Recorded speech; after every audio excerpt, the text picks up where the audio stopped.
Gui Roscov, diz pra galera aí do Guerreiro Cast que tá te escutando, tá te vendo, como tu enxerga a educação física nos dias de hoje. Cara, então, eu me considero relativamente bem crítico, né, da nossa área e eu me coloco na mesma posição de criticado, né? Quando a gente olha outras profissões, eu vejo, né, o profissional de educação física como deixando a desejar em muitos aspectos, né? E realmente eu me coloco nisso, né? É, tem muito tema assim que eu discorro em palestra, em aula, dei aula na graduação também. Às vezes a galera vem e fala assim, né? Pô, tu sabe bastante esse assunto. Eu digo assim, eu não acho. E realmente eu não acho, né? É uma questão mais minha, é um tipo de cobrança que eu tenho. E eu penso que a maioria dos colegas, se pensarem assim, é aquela ânsia a mais de buscar entender, saber, enfim, correr atrás, né? Não se satisfazer. Eu tive no congresso agora esse final de semana passado, Gui, e eu saí de lá assim, ó, cara, quanto mais a gente aprende, mais a gente sabe que não sabe, né? Perfeito, Porque tu busca um conhecimento, chega num degrau. Daqui a perfeito. pouco tu vê que aquele degrau tem algumas pessoas, tem outras para trás, mas tu sabe que lá para frente tem mais gente e tu quer buscar mais.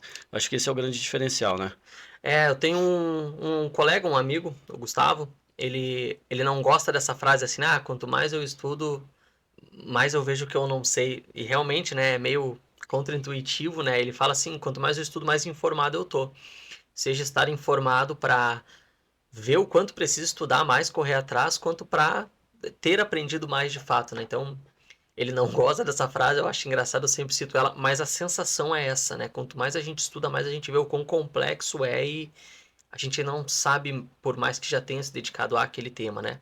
Acho que é uma sensação boa, assim, de se cultuar, de se ter, para não se satisfazer, né? É, perfeito. E saber ponderar também, porque a gente sabe que a rotina, né, da vida social, vida profissional e mais a vida acadêmica, digamos assim, Perfeito. ela ocupa muito do nosso dia a dia. Quando vê o cara nem dorme, né? Perfeito. O culpa, né? Já foi motivo de muita ansiedade minha mesmo, né? Assim, pô, eu tenho que estudar, eu tenho que saber sobre isso, mas eu tenho que saber sobre isso daqui também. Pô, um aluno meu tá com essa dúvida aqui. Algumas coisas eu coloco a mão na consciência hoje e vejo assim, não, isso faz parte de uma equipe interdisciplinar, né? Isso ela tem que esclarecer com um psicólogo, com um nutricionista, mas a gente acaba se deparando com vários desses temas no dia a dia, é necessário saber. Mas, sim, é uma sensação de responsabilidade muito grande, né? Não, eu tenho que estudar, né? Eu quero que o aluno pague ali 150, R$ 200 por aula, eu sou obrigado a dar essa informação para ele, saber referenciar da onde eu tirei, mostrar que não é invenção na minha cabeça, essa questão toda assim que eu falo, né, Eu acho dos muito colegas. bacana que não é só mudar a carga, contar séries, Isso aí, né? Tem que isso dar uma aí, explicação baseado, né, na parte científica da coisa, o perfeito. porquê, né? Não A- é só dizer Até interessante um link, né, que tu falou desse exemplo agora, que vai de encontro às duas perguntas anteriores, né?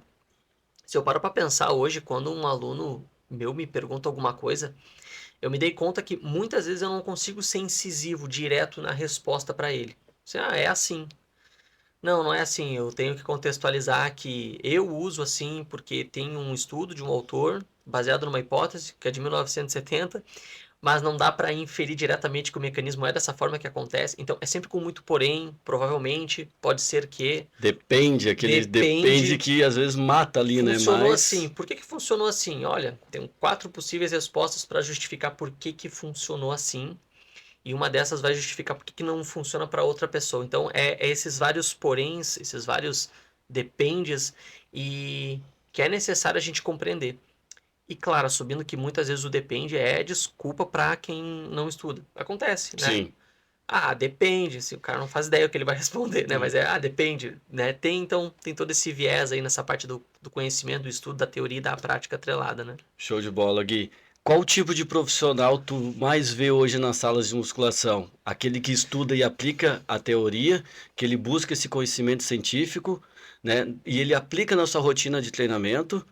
Ou tu vê aquele cara, né, que prefere ver atleta do YouTube, faz o copia e cola dos caras lá, grava todo o treino, o tripé pendurado pra lá e pra cá e quer vender consultoria porque tem shape. Tá, como é que tá hoje o mercado? O que que tu acha, na tua opinião? Cara, muito interessante. Eu fiquei pensando. Cara, eu penso que. Eu acho que eu vejo mais pessoas hoje querendo o lucro acima de qualquer coisa, né? Aí até dá pra fazer um resgate histórico aí, né? Antigamente tu via mais em sala de musculação, era algo muito mais voltado pro bodybuilding, né? Pro fisiculturismo, né? Então era essa galera que detinha o conhecimento, que sabia. E a gente pode dizer, acho que era 100% em conhecimento prático, né? Eles não sabiam explicar por que tal coisa acontecia de tal forma, mas eles usavam na prática deles e funcionavam. A Eu sinto, probabilidade, eu eu sinto repasso. pegar. Exato. Então eu acho que a maioria hoje eu vejo é uma mescla aí de conhecimento empírico com shape.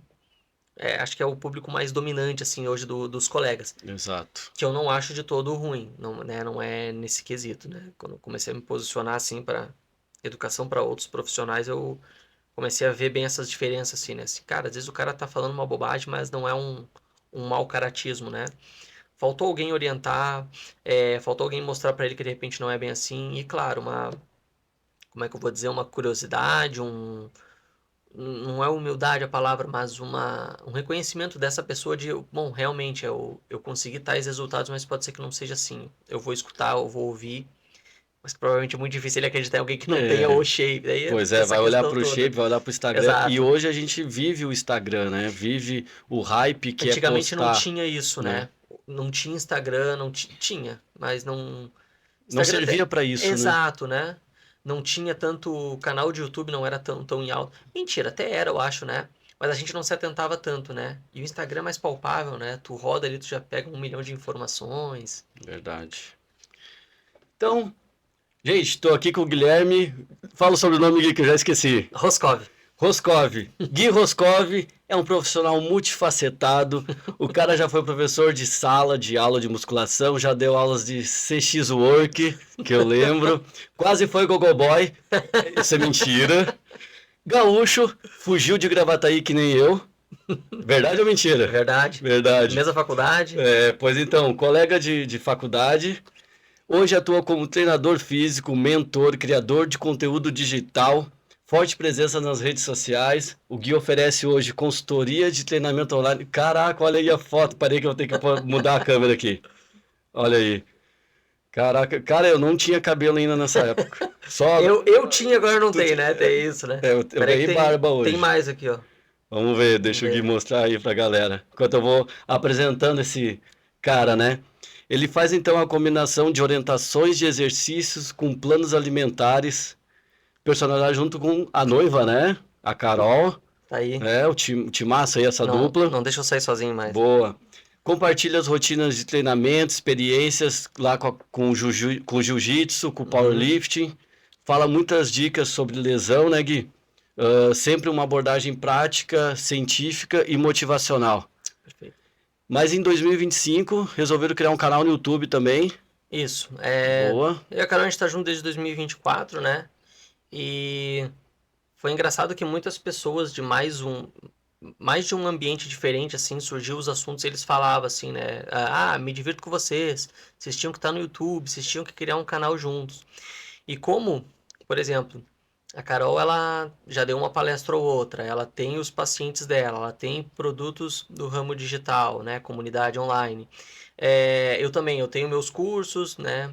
Produtos de front-end, assim, de baixo custo, tenho cursos mais amplos, tenho mentorias, tenho as aulas da faculdade que eu dou da graduação, tenho os cursos presenciais que eu dou aqui em Florianópolis e outras cidades do Brasil. Eu pensei, cara, como é que eu vou juntar isso tudo em mais uma coisa, né? E aí a gente viu assim, pô, acho que é algo mais mostrando a nossa realidade, né? Porque eu acho que o diferencial sempre foi uma questão que a galera acabou comentando, é de tipo assim, pô, é muito legal vocês vivem isso, né? 24 horas por E dia, aí eu falo ser. assim, pô, pá, hoje eu vou fazer um treinão, dormir bem, mas eu tô com uma dorzinha aqui, eu vou ter que adequar o treino, né? Como é que é a realidade do guia profissional, colocar esse conhecimento prático, teórico na prática dele enquanto aluno dele mesmo, que não dormiu bem, enquanto de repente não se alimentou bem, aí entra a parte da Carol, né? Pô, os amigos convidaram a gente para sair para jantar, vai ter que sair da dieta, assim, pô, vamos ser sinceros, para quem não é atleta, tem uma vida social, como juntar isso tudo, É que muito é o que ela difícil, faz na né? prática dela. E aí resolvemos juntar isso tudo. A gente faz alguns passeios, né? Viaja, vai para uma cidade vizinha, a gente tem o nosso cachorro lá, então era essa vivência, essa realidade que a gente quis mostrar. E o nome que melhor se adequou foi Life and Lifts, né? Lifts dos levantamentos, né? Uhum. Que eu sempre gostei de brincar. Só uma adendo, né? Eu nunca competi no powerlifting, né? Ah, não Não, competiu? eu tenho um apreço muito Safado, pô. grande. Eu competi no supino e no terra num campeonatinho regional aqui perto. Mas gostei, me identifiquei muito, acompanho, assim, grandes atletas que a gente tem aqui em Santa Catarina. Eu tenho um primo que é profissional da IPF, né? Que é uma outra federação. Então sempre tive essa proximidade. E a Carol, quando a gente se juntou, comecei a treinar ela para isso, vi que tinha potencial e ela começou a gostar também, né? De fazer um supino pesadão, um agachamento com amplitude, um levantamento terra.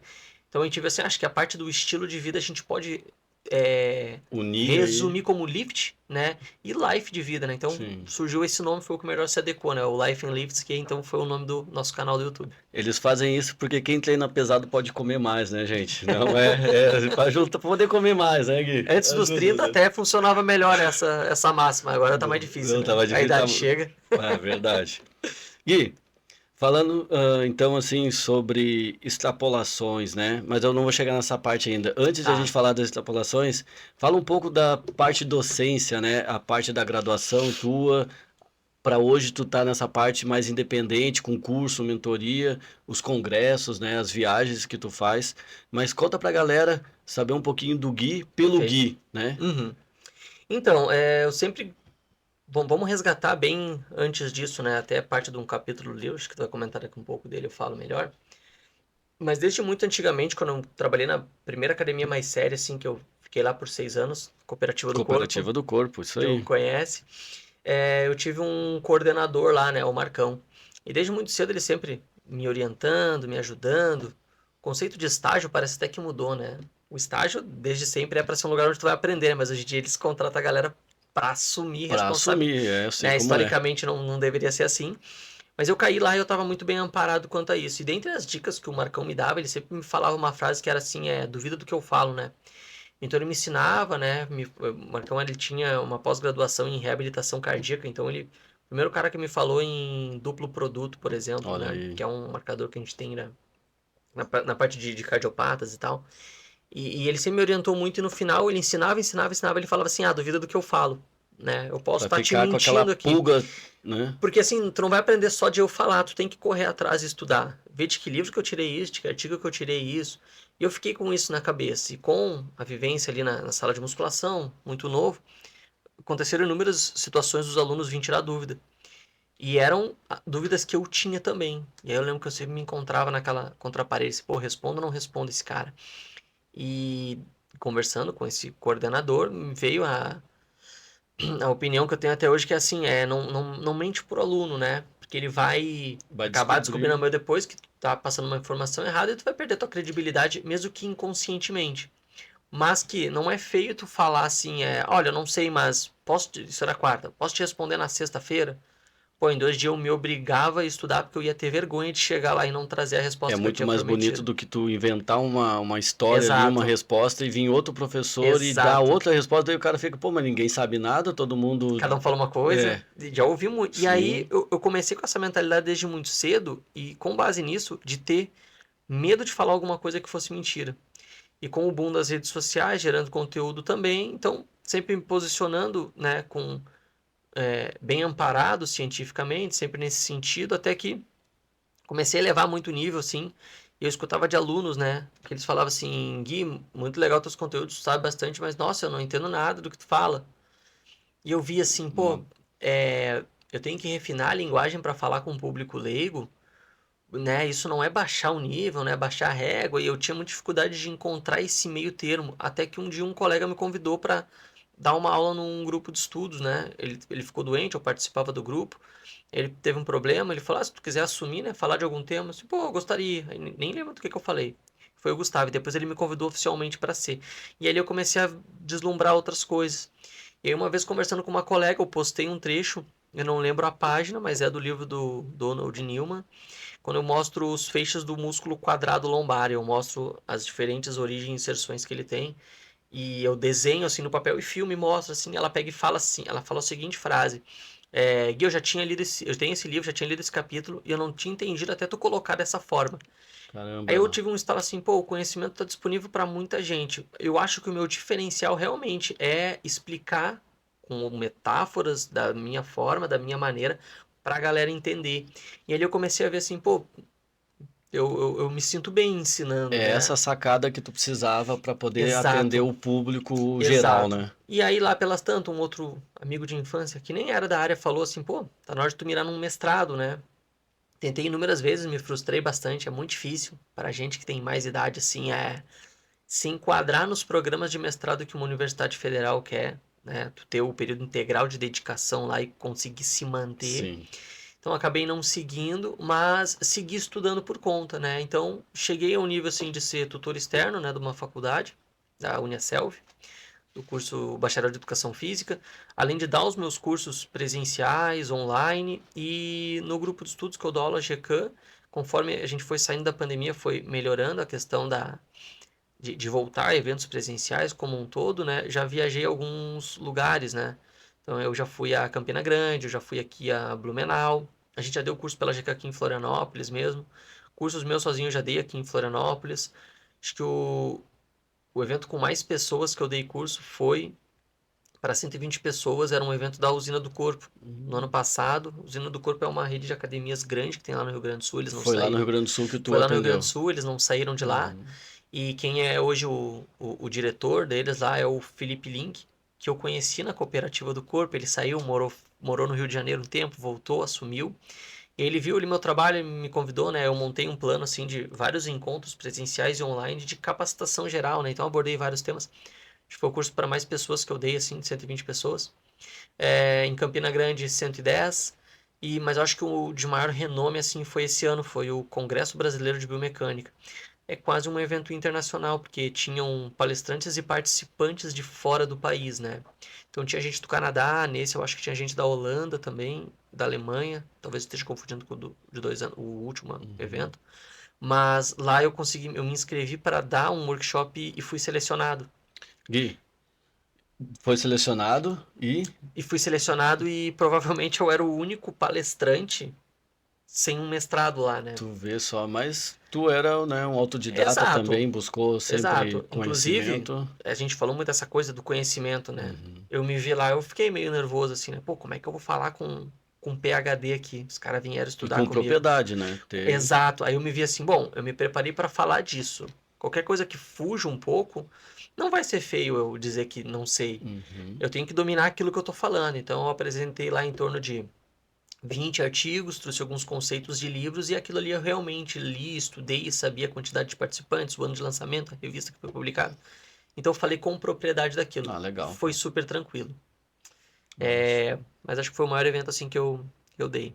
Lancei um livro, né? Ah, Acabei a gente escrevendo o vai falar daqui a livro. Vamos pouquinho, vai falar falar daqui a daqui a pouquinho pouquinho dele. isso. Eu explico como é que foi a trajetória dele. Boa. Mas Gui, conta pra gente também o que te motivou a investir então nessa capacitação profissional, né, de tu adquirir esses conhecimentos e não ir lá para a área clínica, que a gente sabe que tu já trabalhou, o pessoal, né, vai ter pergunta que tu vai dizer, Uhum. e nem na parte acadêmica mesmo. O que que te inspira a fazer hoje o que tu faz? Cara, foi bem revelador quando esse amigo, o Gustavo, me chamou para ser professor da GECAM. Ele chamou eu e outros profissionais. Dentre esses, um era o Garon, Carlos Augusto Garon, hoje treinador da Franciele Matos. E eu lembro que eu me vi. é, eu me coloquei uma cobrança naquilo, né? Eu olhava a foto, assim, a gente teve um evento online, né? Um congresso. E eu olhei assim, caramba, eu tô do lado desses caras, eu não me sinto preparado no nível deles. Eu tô muito mais atrás. E aí, pandemia, eu lembro que eu daí gastei uma grana boa, assim, com cursos e livros, para tentar correr atrás desse prejuízo. Até que ficou automático, né? As rotinas de estudo hoje é meio automático. E é muito difícil quando tu começa a estudar, né? Tu pega um artigo pela primeira vez, tu não consegue ler ele todo, porque até terminar tem um monte de coisa que tu não conhece, mas que faz parte daquele tema. E é curioso que eu falo, né? Assim, pô, hoje em dia eu pego alguns livros ou artigos que eu li há 5 anos atrás e eu entendo. E 5 anos atrás eu não entendia. Então é todo um processo de maturação, né? Para tu aprender uma coisa, tu tem que aprender várias outras antes. Só que a gente não sabe sem antes ir tentar, se frustrar por não conseguir entender e não sabe nem o que tem que estudar para então chegar lá. Então é tudo meio ao acaso. Mas só acontece quando a gente está inserido nesse meio. que no meu caso sempre foi essa autocobrança, né? Pô, eu tô do lado de caras grandes, eu tenho que estar bem preparado tecnicamente, né? E tu acha que, Gui, essa, né, essa autocobrança de hoje, ela passa lá no passado, quando a gente, né, até estudou junto, da ânsia do acadêmico em terminar a conclusão e não curtir o processo, como a gente fala quando está em preparação, né, para o palco, de curtir o processo, eu digo, de aprender a dominar a leitura de um artigo científico?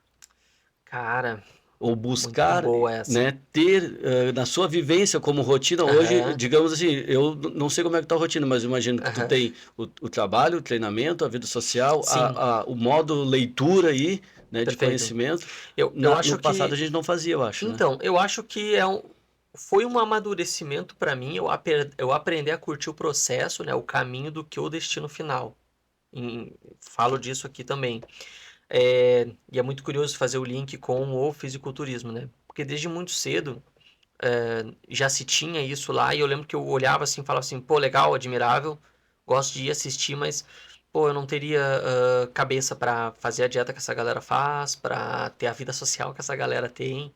Mas é legal e é interessante, e é peculiar, então eu lembro que eu sempre olhei isso.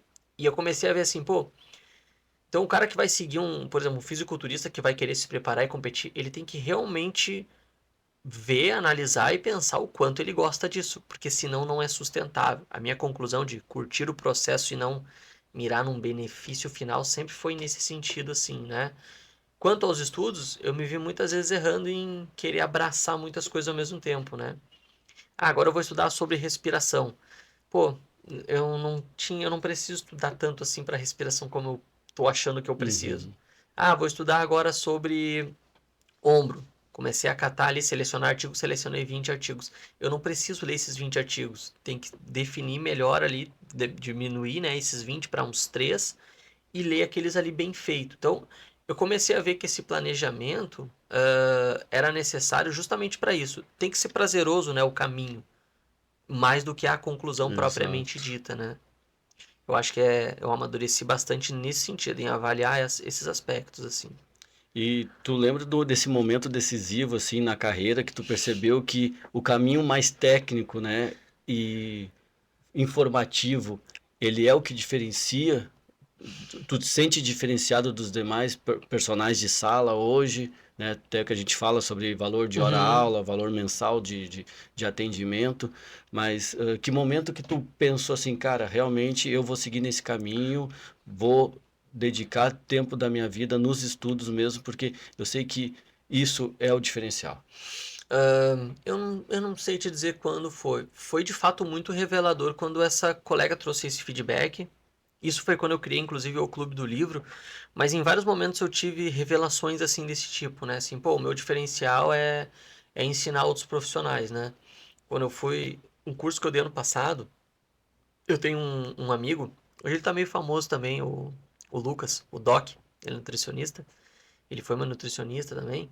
Ele ele mandou do nada uma mensagem, só de olhar foto e vídeo. Ele falou assim: Bah, mano, sei que tu gosta de dar aula e tal, né? Tu gosta da parte técnica, mas, pô, tem que ver como que é o brilho do teu olho quando tu tá dando o curso. É diferenciado. Ele falou assim, eu assim, pô, interessante a galera ver isso. E realmente, eu tava lá num momento muito empolgado, eu fico muito empolgado sempre. É muito legal eu abrir para perguntas, a galera começar a trazer, eu sair um pouco do slide que eu preparei e levar para um Hum. caso real, para uma dúvida real, fazer a galera perder a vergonha e começar a falar, eu acho que é o que é mais enriquecedor. Mas eu nunca abandonei, né, a vida de personal e não pretendo. Porque acho que é importante essa junção, né? Esse evento científico que eu estava lá, por exemplo, muitos profissionais da área de pesquisa, sem muita experiência na Na parte clínica, prática, no no atendimento de atendimento. sala. Lá é muito fisioterapia junto com a educação Uhum. física, né? Mas muito profissional com experiência na pesquisa e pouco na prática. Isso é relevante, é importante. Prática baseada em evidência hoje, né? Tu pegar o que um artigo traz e conseguir transferir para tua prática, né? Para aplicabilidade prática, é bem mais complexo, né? Principalmente a julgar as ferramentas, né? A tecnologia que se usa num estudo e o que o profissional da área clínica, seja o Aplica. personal ou um fisioterapeuta, tem disponível para usar ali, né? Então eu acho que analisar isso tudo, né, como um todo é relevante, mas De fato, o tempo todo eu tenho essas revelações, na verdade, né? Essa foi mais histórica, né? Mas eu nunca abandonei nada assim muito da minha prática para focar, né?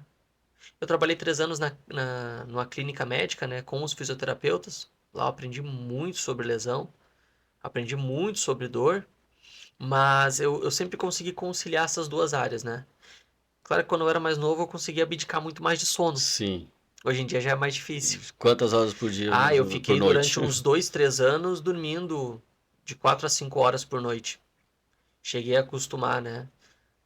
Comecei a estudar sobre isso, foi bem decepcionante descobrir assim, né? Não tem como um sono ser de qualidade de apenas 5 horas. Assim, pô, mas eu me sinto bem, né? A conclusão que a gente Sim. chega, a Carol tá até rindo ali que ela enche meu saco por causa do meu sono, né? Não pode mexer no celular antes de dormir, não pode ter uma luz muito forte, não pode ter nada, né? O cara tá ficando velho, né? É, Pô, mas eu assumo que se manter numa alta performance, fazer muito bem feito todas essas áreas, conduzir isso tudo junto, é algo que provavelmente quando tu é mais novo é mais fácil. Gui, até abro parênteses aqui, a galera que acompanha aqui, né, a rede social aqui do Diogo, né, Diogo Treinador, Diogo Atleta. Ano passado eu fiz 5 competições. Uhum. Então foi o ano todo em preparação, que era trabalho, dormia pouco, fazia cardio, fazia o treino, fazia pose, e tá em 5 campeonatos no ano foi uma experiência fora do comum para mim, E, mas também, quantas horas de trabalho na semana? cara, assim, eu graças a Deus consegui atender todos os alunos, mas numa média aí de 5, 6 aulas de personal no dia, É bem mais, puxado né, mesmo. mais algumas que apareciam, né, mas, cara, não deixava de ter a rotina, então Perfeito. eu dormir era o que Pois eu é, menos fazia, eu ia perguntar né? agora. É Então, complicado. e hoje eu vejo a diferença que faz o cara Perfeito. poder ter o sono. Mas, Gui, eu sei que tu fala bastante de educação baseada em evidência, Uhum. né? Essa parte científica. As extrapolações que a galera tem sem respaldo científico, como tu equilibra isso com a necessidade de aplicar conhecimento na prática? Que a gente vê a galera lá fazendo um terra pesado, um meio terra pesado, Uhum. um agachamento, o supino, né, que a gente conversou aqui. Mas tu acha que o aluno ali sozinho, ele vai no achismo, ele vai no que vê o outro colega fazendo, é pelo brother que está treinando, ou pior de tudo, é ver o personal, né, o professor de sala ali fazendo isso e tu, pelo tua análise, tu vê que o cara não tem aí não tá pronto para isso. Aham. Cara, eu vejo dois lados dessa moeda, assim, né? É, como é que eu vou dizer? Hoje em dia tem uma molecada na academia que a gente carinhosamente chama de Enzo, né? É, não, tem uma pergunta para os Enzo aí Tem, mas, depois. Tem então, que falar deles primeiro depois, né? ponto dessa 211, ontem tinha lá, tava atendendo, tinha 3 meninos lá, né? Fazendo uma bagunça, falando alto e tal. E aí uma aluna minha comentou, né, assim, esses meninos novos aí, né? Eu falei assim, que a conclusão que eu tenho realmente é tipo, tá, beleza, eles às vezes fazem uma baderna aí, mas é da idade e tá, eu acredito que eles treinando todo errado, eles vão ter menos problema do que se estivesse fazendo alguma coisa errada na rua ou se fossem sedentários, né? Eu falo bastante disso, né? Agora, o que realmente é necessário para o resultado X que eles querem.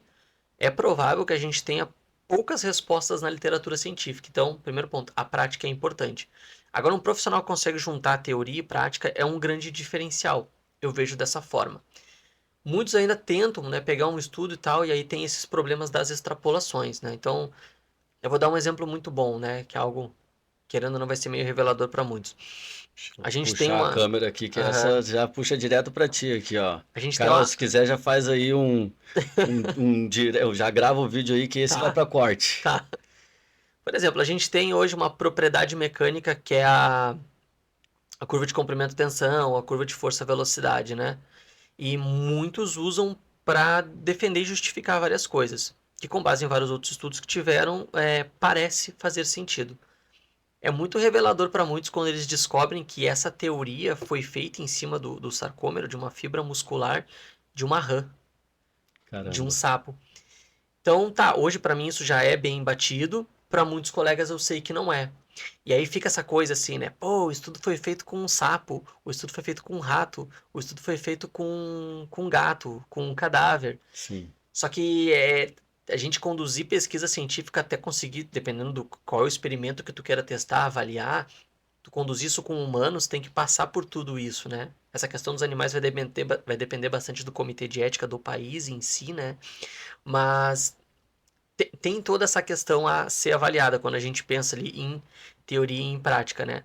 Mas essa parte das extrapolações, né? Eu uso sempre esse exemplo, porque muitos colegas ainda até hoje não sabem, né? Mas o que definiu lá as tensões que se conseguia ter com um sarcômero mais alongado ou mais encurtado, onde a gente basicamente fala, e principalmente hoje em dia, né? Assim, pô, o músculo treinado em comprimento mais longo vai hipertrofiar mais. Muitas coisas, se for se resgatar, vai vir lá de 1930 e poucos, 40 e poucos, de sarcômeros de rãs, né? Então, é algo interessante de se pensar assim, né? Vamos descartar todo o conhecimento que se tem Não agora porque não pode, foi né? feito com humano, foi feito com rã.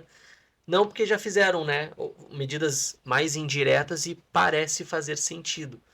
Mas é aquilo que eu falei, é muito revelador para muito colega porque ainda não, que provavelmente não sabia disso, né? Ó, eu confesso que sou eu um que não sabia, cara. É bem Então, comum, é. faz parte aí, né? Mas, É a teoria, né, da contração muscular, né, que muitos acreditam que eram irmãos, né, o Andrew Huxley e o Hugh Huxley, né, das pontes cruzadas, que vem lá dessa época, que se complementam, eles têm o mesmo sobrenome, mas eles não eram nem parentes, eram até de departamentos diferentes, era desses estudos assim com animais, né? E muitas vezes isso é motivo de discussão, né? Assim, "Pô, fez estudo com um cadáver, teu aluno é morto?" uhum. Mas não é, é que muitas vezes para fazer uma pesquisa, um método de mensuração mais direto, e comitês de ética, dependendo do país, não autorizam com muita facilidade tu furar alguém, tu fazer algo mais invasivo, né? Tem que ser dessa forma, né? Então, até que se tenha respostas melhores, muita coisa é pautada em hipótese, né? Que é aquela coisa que eu falei, eu não acho errado, né? Tenho grandes colegas, grandes amigos do fisiculturismo. Eu cito bastante o fisiculturismo porque malham muito o pau, né? E realmente, né, tem muito fisiculturista, canal grande, marca de suplemento grande, Sim. assim, que eles falam muita bobagem mesmo, né? Mas por muitos anos não se tinha conhecimento científico, eles tinham que colocar na prática de alguma forma e testando o que funcionava e o que não funcionava, né? Verdade. Enfim, e aí essa junção, fazer essa leitura com precisão, se posicionar com precisão ao que os artigos dizem, é difícil. Até, E é os exageros em cima disso que a gente pode chamar de extrapolação, né? até porque seria um sonho da educação física, as marcas de suplemento, a mídia, levar os cientistas da educação física Sim, para mídia, né? sim. Que ficam nos bastidores, né? Que Exato. nem a gente vê no YouTube, pô, o atleta profissional, o cara tá ali, né, no shape, tá tudo. Mas, cara, ninguém fala da formação técnica ou da formação do profissional e da equipe de profissionais que estão por trás desse Perfeito. cara, né? Perfeito. Mas a mídia bate a tecla no atleta, né? Exatamente. Né? É bem mais É complexo, né? mais, né? Mas, Gui, então essa área, né, que a gente falou que é tão bombardeada por modismo, por achismo, o que que tu considera essencial para manter a formação sólida e crítica dos profissionais? Cara, eu vou falar como uma espécie de meta para quem ainda não tem. Que por incrível que pareça, acho que isso que eu vou falar é provável que a cada 10 profissionais, talvez dois façam. Estudar 45 minutos por dia. Né? Que a gente está falando aí de uma carga de segunda a sexta, pode ser. Né? Então a gente está falando aí de uma carga horária de 2 horas, 3 horas, 3 horas e pouco, É né? isso aí. Na semana. A maioria não estuda isso. Números da minha cabeça, tá? Dois a Uhum. cada 10, mas eu acho que já seria um grande diferencial. Dedica ali uma semana para um grupamento É muscular, isso, ou, né? ou um determinado Um tema, determinado escolhe se vai tema. querer artigo, se vai querer Sim. livro. Hoje em dia acho que é muito difícil para a grande maioria ser autodidata, né? É, Conseguir ler sozinho alguma coisa e compreender. Por isso que tá tão em alta cursos online, né? exato. É muito difícil. Para mim é um. Para mim, inclusive, é difícil concentrar. Hoje em dia eu tenho técnicas que eu uso, mas 2, 3 anos atrás eu investiguei um TDAH também, né? Uhum. Comecei a estudar, saber como que funcionava e me lembrar de como que eu era no ensino médio. É muito difícil, né? Terminava uma página inteira de um livro, assim. Chegava no final, eu não fazia ideia do que eu tinha lido.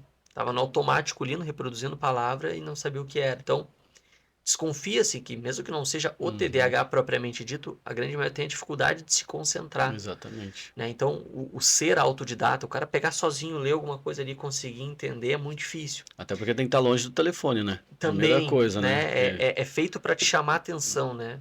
A gente não escuta, às vezes, uma notificação, mas a gente olha, é uma busca por uma É, recompensa, né? exato.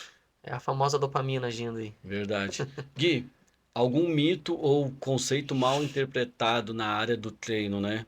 Que tu vê se repetindo ainda entre os demais profissionais? O que que tu lembra, assim? Cara, deixa eu pensar. Pensar num conceito aí mal interpretado, que é aquilo, como é que é? Telefone sem fio, assim, né? Aham. Pô, Cara, e agora? Eu não... vamos pensar que o agachamento até 90 graus não Ah, faz o a, agachamento acho que né? tem vários aí pra falar. Agachamento geralmente é o É, mais comum, né? o agachamento ser um exercício completo, né? Acho que essa é boa, né? Por muito tempo o agachamento foi considerado o exercício supremo e tal, por ser completo, e na prática não existe nenhum exercício que é completo para um membro inferior, por exemplo, né? Qualquer um vai ter um padrão ali de extensão de quadril e joelho simultâneo, ou só extensão de joelho, ou só flexão de joelho, ou só flexão de quadril, ou só extensão de quadril, mas nenhum vai conseguir ser completo. Acho que o primeiro ponto é esse.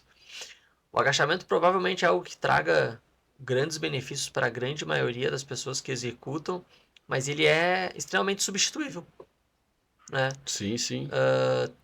Eu conheço um cara que, pelas lesões que ele tem do rugby, ele já falou em rede social que ele não agacha livre hoje. Mas o cara tem um shape muito bom, treina muito bem, fala muito bem assim de volume de treino. E eu acho que às vezes tirar esse fanatismo por exercícios é necessário, né? Acho que do agachamento a gente pode falar isso, né? Ele não parece ser benéfico para reto femoral nem para posteriores de coxa, por causa do fenômeno que hoje a gente chama de paradoxo de Lombard, né? Enquanto o músculo numa extremidade ele está alongado, na outra ele está encurtado. Quando tu, né, desce no agachamento, isso se inverte. Então, basicamente, o músculo nunca consegue atingir um comprimento para então conseguir produzir força, né? Então, o agachamento já não é completo por causa dessas duas musculaturas não participando. E outra, provavelmente é uma interpretação errônea que eu falei essa semana ainda, do agachamento para glúteo ter que ser profundo.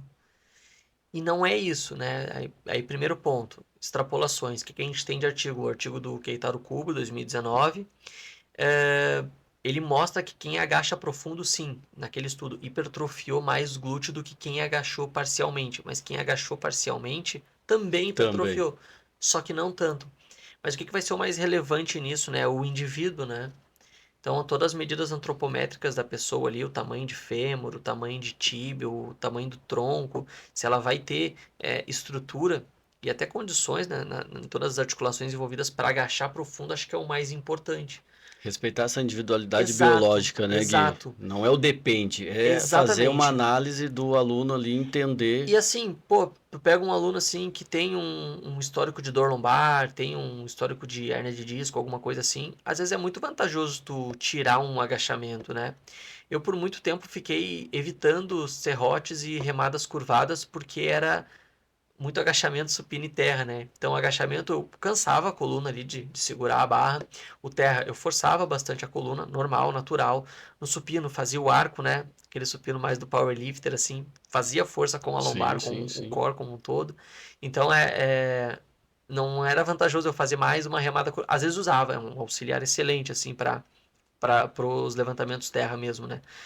Mas tirar, acho que esse fanatismo de exercício e, sobretudo, o agachamento, acho que é interessante de se pensar, né? Ah, muito bom. Galera, o papo tá incrível. Eu disse que não ia ser só um episódio, isso aqui é uma aula, né? Quem tá assistindo, quem tá escutando lá no Spotify, lá no YouTube, então vai ter conteúdo aí para, né, depois seguir o Gui nas redes sociais. Mas antes disso, Gui, a galera tem que se inscrever aqui no canal, Perfeito. curtir, compartilhar e, claro, tem que seguir as nossas redes sociais, né, Gui? Fala Perfeito. pra galera aí a tua rede social. Gente, eu trabalho bastante ali pelo Instagram, Gui Roscow, é ROXKOW, mas A gente vai provavelmente colocar depois lá vai na estar bio, lá escrito vai por estar escrito, aqui. vai estar escrito. Isso aí. Não, é isso aí. E, né, o Guerreiro Cast no Instagram, no YouTube, no Spotify, no TikTok também. Nós estamos Perfeito. quase tudo aí. Estamos dominando. Bom saber. Muito bem. E Diogo Guerreiro Treinador, a galera já está acostumada a fazer, a olhar lá. Então, vai ter alguns cortes, né, nas redes sociais aí a galera vai pegar.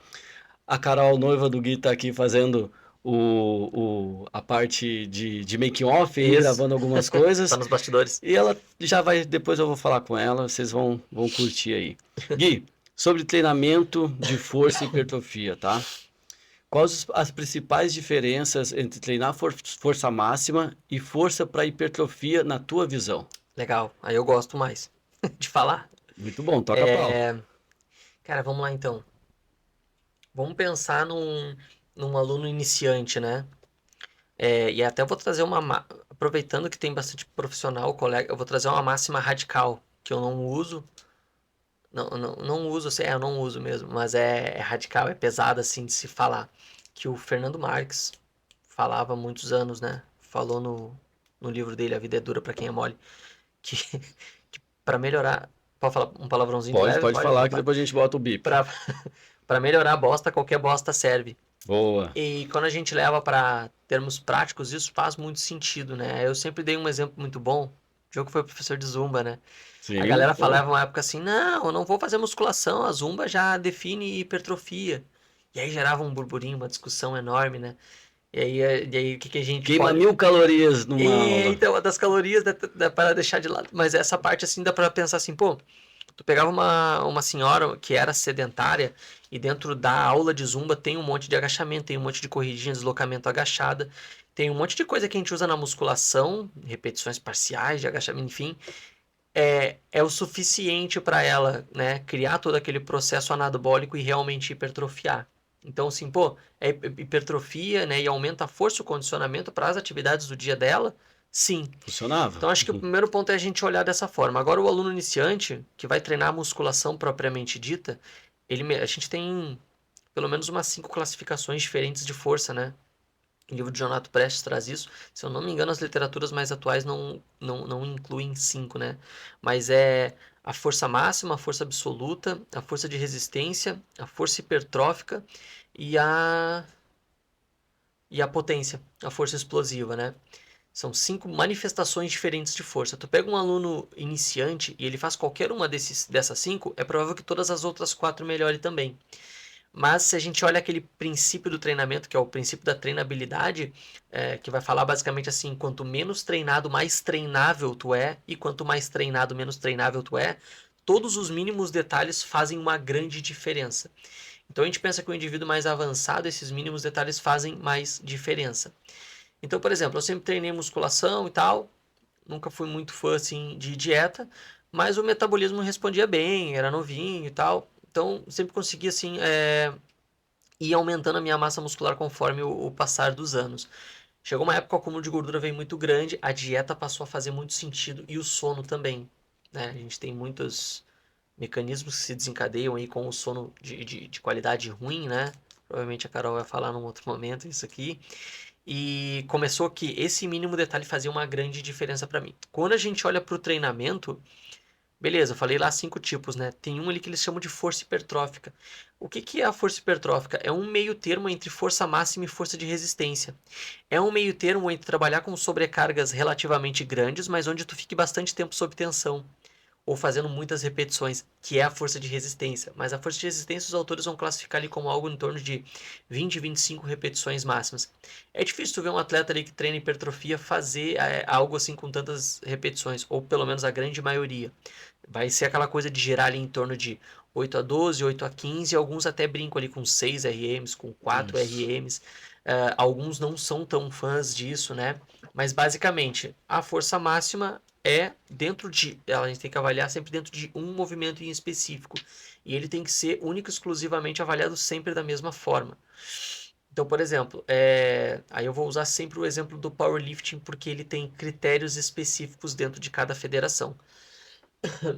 Então, por exemplo, o agachamento tem que quebrar a paralela ou o trocante, se eu não me engano é isso, né? Algum colega powerlifter aí pode me corrigir porque é provável que eu não lembro direito. É quando o trocânter maior passa a base superior do joelho, né? Que basicamente é quando o fêmur quebra a linha paralela que ele tem com o chão, né? Ele quebra a paralela porque a pelve fica mais baixo que o joelho. O agachamento para validar tem que ser dessa forma. O cara pode subir todo torto, né? Com a coluna completamente Sim. horizontal, mas vai ser validado. O levantamento terra, durante a subida, ele deu aquela isometria, assim, aquela briga para tentar finalizar, né, o movimento, o lift dele, fazer o lockout, ela não pode descer um pouquinho. Se um dos 3 árbitros verem isso, o Já movimento não... Então, não valida, né? tudo isso tem critérios. E quando a gente pensa em força máxima, sempre vai ser usado algum movimento básico desses. Ou, se não for o power, né, vai ser o LPO, que nas Isso. Olimpíadas se mede por 2 movimentos, né? O clean e jerk ou o snatch.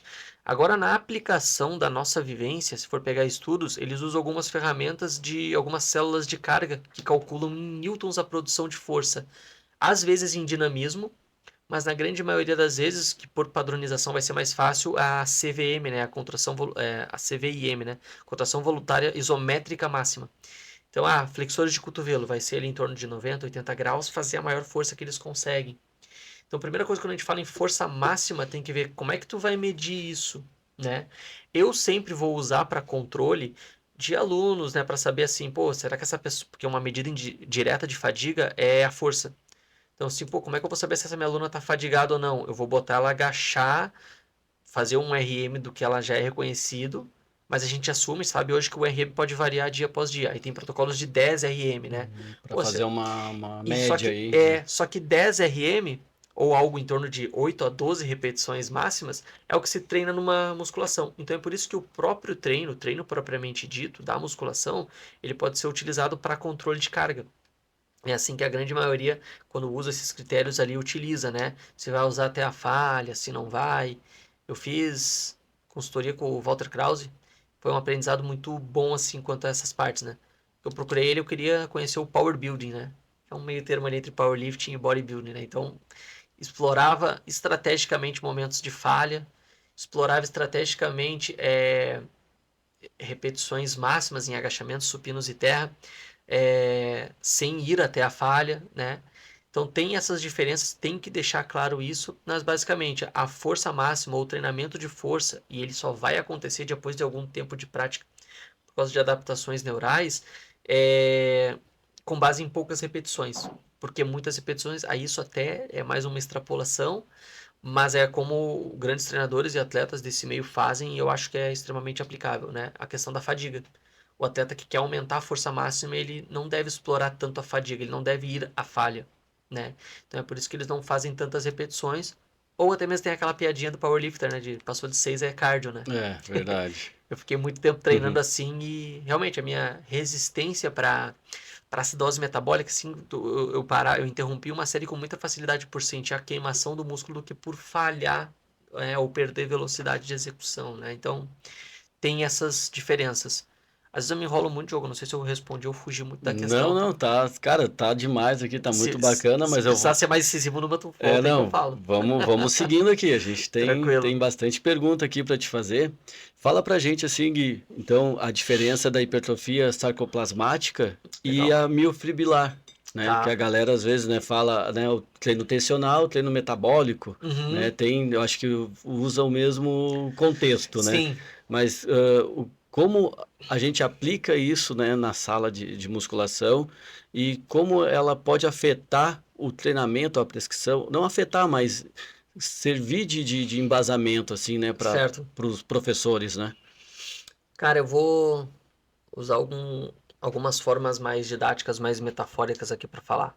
Com base em explicações que eu ouvi de outros professores Uhum. e com base do que eu peguei de livros. Que às vezes tu vai ver completamente diferente, mas o cara precisa usar uma didática diferente para fazer a galera entender. Mas o que a gente tem na literatura hoje é que a hipertrofia sarcoplasmática, ela é transitória, ela é de transição, ela é temporária. Então, quando tu faz um treino, tu fica no No famoso pump? pump, aquilo ali já é a hipertrofia sarcoplasmática. E aí tem aquela coisa, pô, tomei banho, perdi o pump, né? Sim, O quanto daquilo vai ser duradouro, né? Ou quanto daquilo tu vai ter todo aquele processo anabólico de aumentar a tua massa muscular, vai ser a hipertrofia muito miofibrilar. Então, de uma maneira bem didática, sim. basicamente é isso. O primeiro ponto é esse. Agora, parece que o que leva a essa hipertrofia, o que a gente precisa para ter um pump, então, para ter uma hipertrofia sarcoplasmática? Qualquer série que tu fique mais tempo sob tensão, se tu vai ou não até a falha, mas tu fica bastante tempo sob tensão, tu joga bastante sangue para dentro daquela musculatura, o sangue tá levando vários metabólitos ali para dentro. E esse pump ele acontece através né, se a gente for falar mais tecnicamente de um abalo, de um abalo da membrana que a gente tem da musculatura ali, alguma troca de alguns fluidos e acaba entrando bastante. Me fugiu agora qual é a molécula.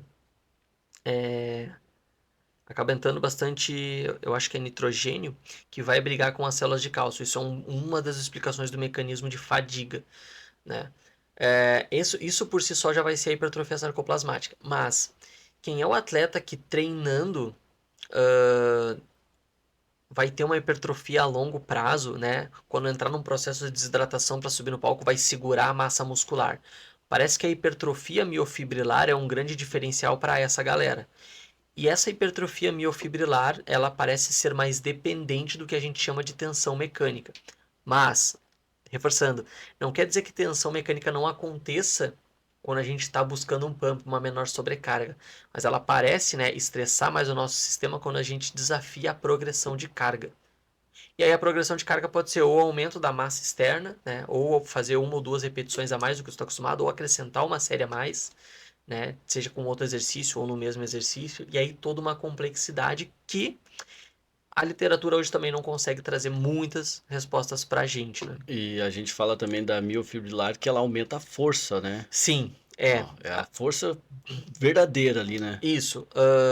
Aí a galera do powerlift até fala que a hipertrofia de verdade é a miofibrilar, né? Uhum. É que provavelmente ela vai acrescentar ali mais células musculares mesmo, né? Então ela parece ser o que é mais duradouro, né? E aí eu sempre faço um link, né? De uma maneira mais bem extrapolativa mesmo, né? Eu já vi muito atleta do fisiculturismo falar assim, pô, tava na finalização, ele ficou flat, Uhum. né? O cara fica murcho assim para Sim. subir, né? Eu reparo que muitos desses casos me leva a crer que é o cara que treina muito pensando no que eles chamam de tensão mais metabólica, né? Pensando no pump Uhum. muscular e não focam tanto em, ou pelo menos em alguma fase da periodização, em treinar com repetições mais baixas para aumentar mais o peso. Exatamente. E em algum momento conseguir fazer o link disso, né? Achar o meio termo entre. Não, a gente quer ficar um certo tempo sob tensão, mas a gente também quer trabalhar com cargas muito altas. Um, sim, é inversamente proporcional ao outro, mas achar esse meio termo parece ser um diferencial muito grande, né?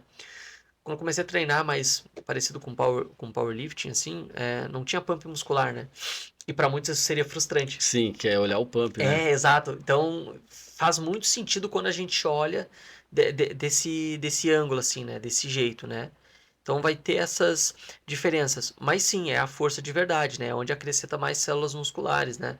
É a melhor explicação melhor não. É uma das explicações que a gente tem para dizer como é que um cara menor ele consegue erguer muito mais cargas do Uhum. que um fisiculturista, né? A especificidade Sim. deles é justamente essa, né? O fisiculturismo fisiculturista é ter mais massa muscular mesmo, né? E o powerlift é levantar uma maior quantidade de massa externa, independente de controlar peso, de controlar excêntrica, né? O powerlifter não É controla excêntrica, guindaste, né? né? É os Exato, né? guindastes, Não, né? por exemplo, supino, ele desce controlado o suficiente para ele não se desestabilizar quando tiver que parar a barra no peito. O agachamento é a mesma coisa, o terra é só a concêntrica, né? Então é até um diferencial bem grande, né? A principal diferença do bodybuilder e do powerlifter. O powerlifter não valoriza a fase excêntrica. E a fase excêntrica tem uma correlação bem íntima ali com hipertrofia também. Então, tem essas diferenças todas a serem analisadas, né?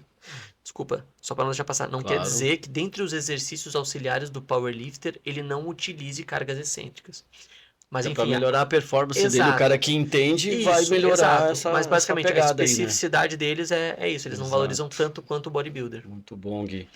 E na tua opinião, fala pra gente sobre os treinos até a falha. Tu acha que alguém chega até a falha mesmo? Ou faz sentido de verdade treinar até a falha, já que a literatura, né, tem esse viés de, pô, vale treinar até a falha, não vale, dependendo ali da constância, vai gerar o resultado que a pessoa precisa. Se a gente fala da pessoa comum da academia, o que que tu pensa sobre esse assunto? Eu acho que vale, mas eu acho que não é todo mundo que precisa. Hoje a gente utiliza muito ali zonas de repetições, né? O cara vai trabalhar com repetições de 8 a 12. Se ele passa de 12, é sinônimo para ele progredir carga, né? E aí o manual que a gente tem do American College lá, fala para tu fazer uma progressão de aproximadamente 2 a 5 ou 2 a 10% do peso externo.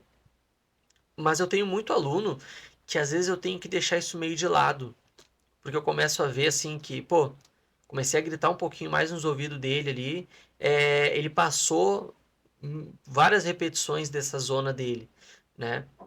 E, pô, e se ele. E aí eu vou progredir isso, mesmo que eu não progrida, pode ser que ele tenha resultados igual. Então, o que que eu penso? O aluno mais recreativo às vezes não é tão necessário, né?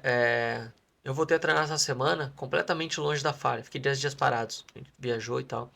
10 dias parados. Treino basicão, né? Deu 30 minutos de treino, 5, 6 exercícios. Exceto ontem que eu fiz terra e eu demorei um pouquinho mais para descansar ali. Mas completamente longe, né, da falha e extremamente dolorido. E aí eu penso assim, pô, eu fiquei 10 dias parado, mas eu treino desde os 15 anos. É raro, eu não me lembro a última vez que eu fiquei 10 dias parados, né? Em geral, tem uma parte individual, eu sempre tive mais facilidade para ficar dolorido dos treinos, isso não é necessariamente um problema, mas se eu considero o aluno ali que eu atendo, é muito provável que ele não vai necessitar desses treinos até a falha. Então, o que que eu penso? Hoje a gente vai ter artigo na literatura falando que a falha é importante, outros dizendo que tem os mesmos ganhos sem ir até a falha. E vai ter um monte de detalhezinho nos artigos que eu confesso que eu não teria capacidade de julgar assim, não, mas esse artigo não avaliou isso, esse não avaliou aquilo. Mas a gente tem colegas muito bons que conseguem dizer melhor isso. Mas basicamente, eu uso os dois, só que em tempos, em momentos específicos. Vou dar um exemplo da Carol. A Carol, ano passado, ela competiu no supino e no terra, né? Então, ela ficou fazendo basicamente supino e terra. Exercícios auxiliares tinham vários ali, mas nada era até a falha. E tudo era com baixíssimas repetições e sempre tentando fazer a velocidade mais rápida possível, né? Beleza, depois disso ela entrou num período onde a gente treinou mais para hipertrofia. Aí, o que a gente sabe hoje que para hipertrofia é importante ter a progressão de carga, que pode se dar de várias formas, né? Vários métodos aí, né, para colocar. Exato, só que a Carol saindo de uns treinos que ela estava fazendo de 3, 4, 5 repetições para qualquer coisa que ela fizesse 8 ou mais, já ia deixar ela extremamente desconfortável. Já ia causar um estresse, mesmo que o volume fosse mais baixo, que já não teria tantos benefícios.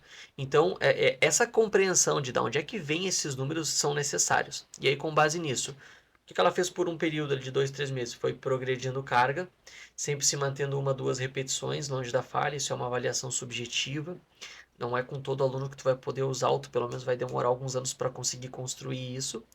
E chegou um determinado momento, bom, agora ela progrediu bastante em séries, eu quero que ela treine até a falha. Diminui bastante aquelas séries para ela explorar uma ou duas de cada exercício, né, ou de cada treino, as últimas ali até a falha. Então eu sempre fiz essa proporção de, pô, o volume vai diminuir quando eu quiser treinar até a falha. Mas é provável que tenha um aluno homem, um cara que é mais preparado fisicamente, que é atleta, que compete, que aguenta muito mais, que provavelmente eu vou conseguir subir essas duas variáveis junto, né? Várias séries e indo até a falha em várias delas.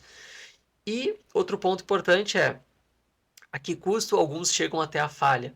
Alguns começam a realizar a primeira repetição de um jeito e as últimas de outro, que É, geralmente é perdendo amplitude. perde a qualidade do movimento, A gente perde o ferrou, né? controle. É. Aí assim, pô, não é relevante eu fazer esse cara ir até a falha. Se eu fizer ele fazer mais duas repetições com a mesma amplitude que ele fez a primeira, ele vai levar um estresse dentro do organismo dele como um todo muito grande. Isso já vai ser muito mais relevante do que talvez ter ido até a falha fazendo meia repetição.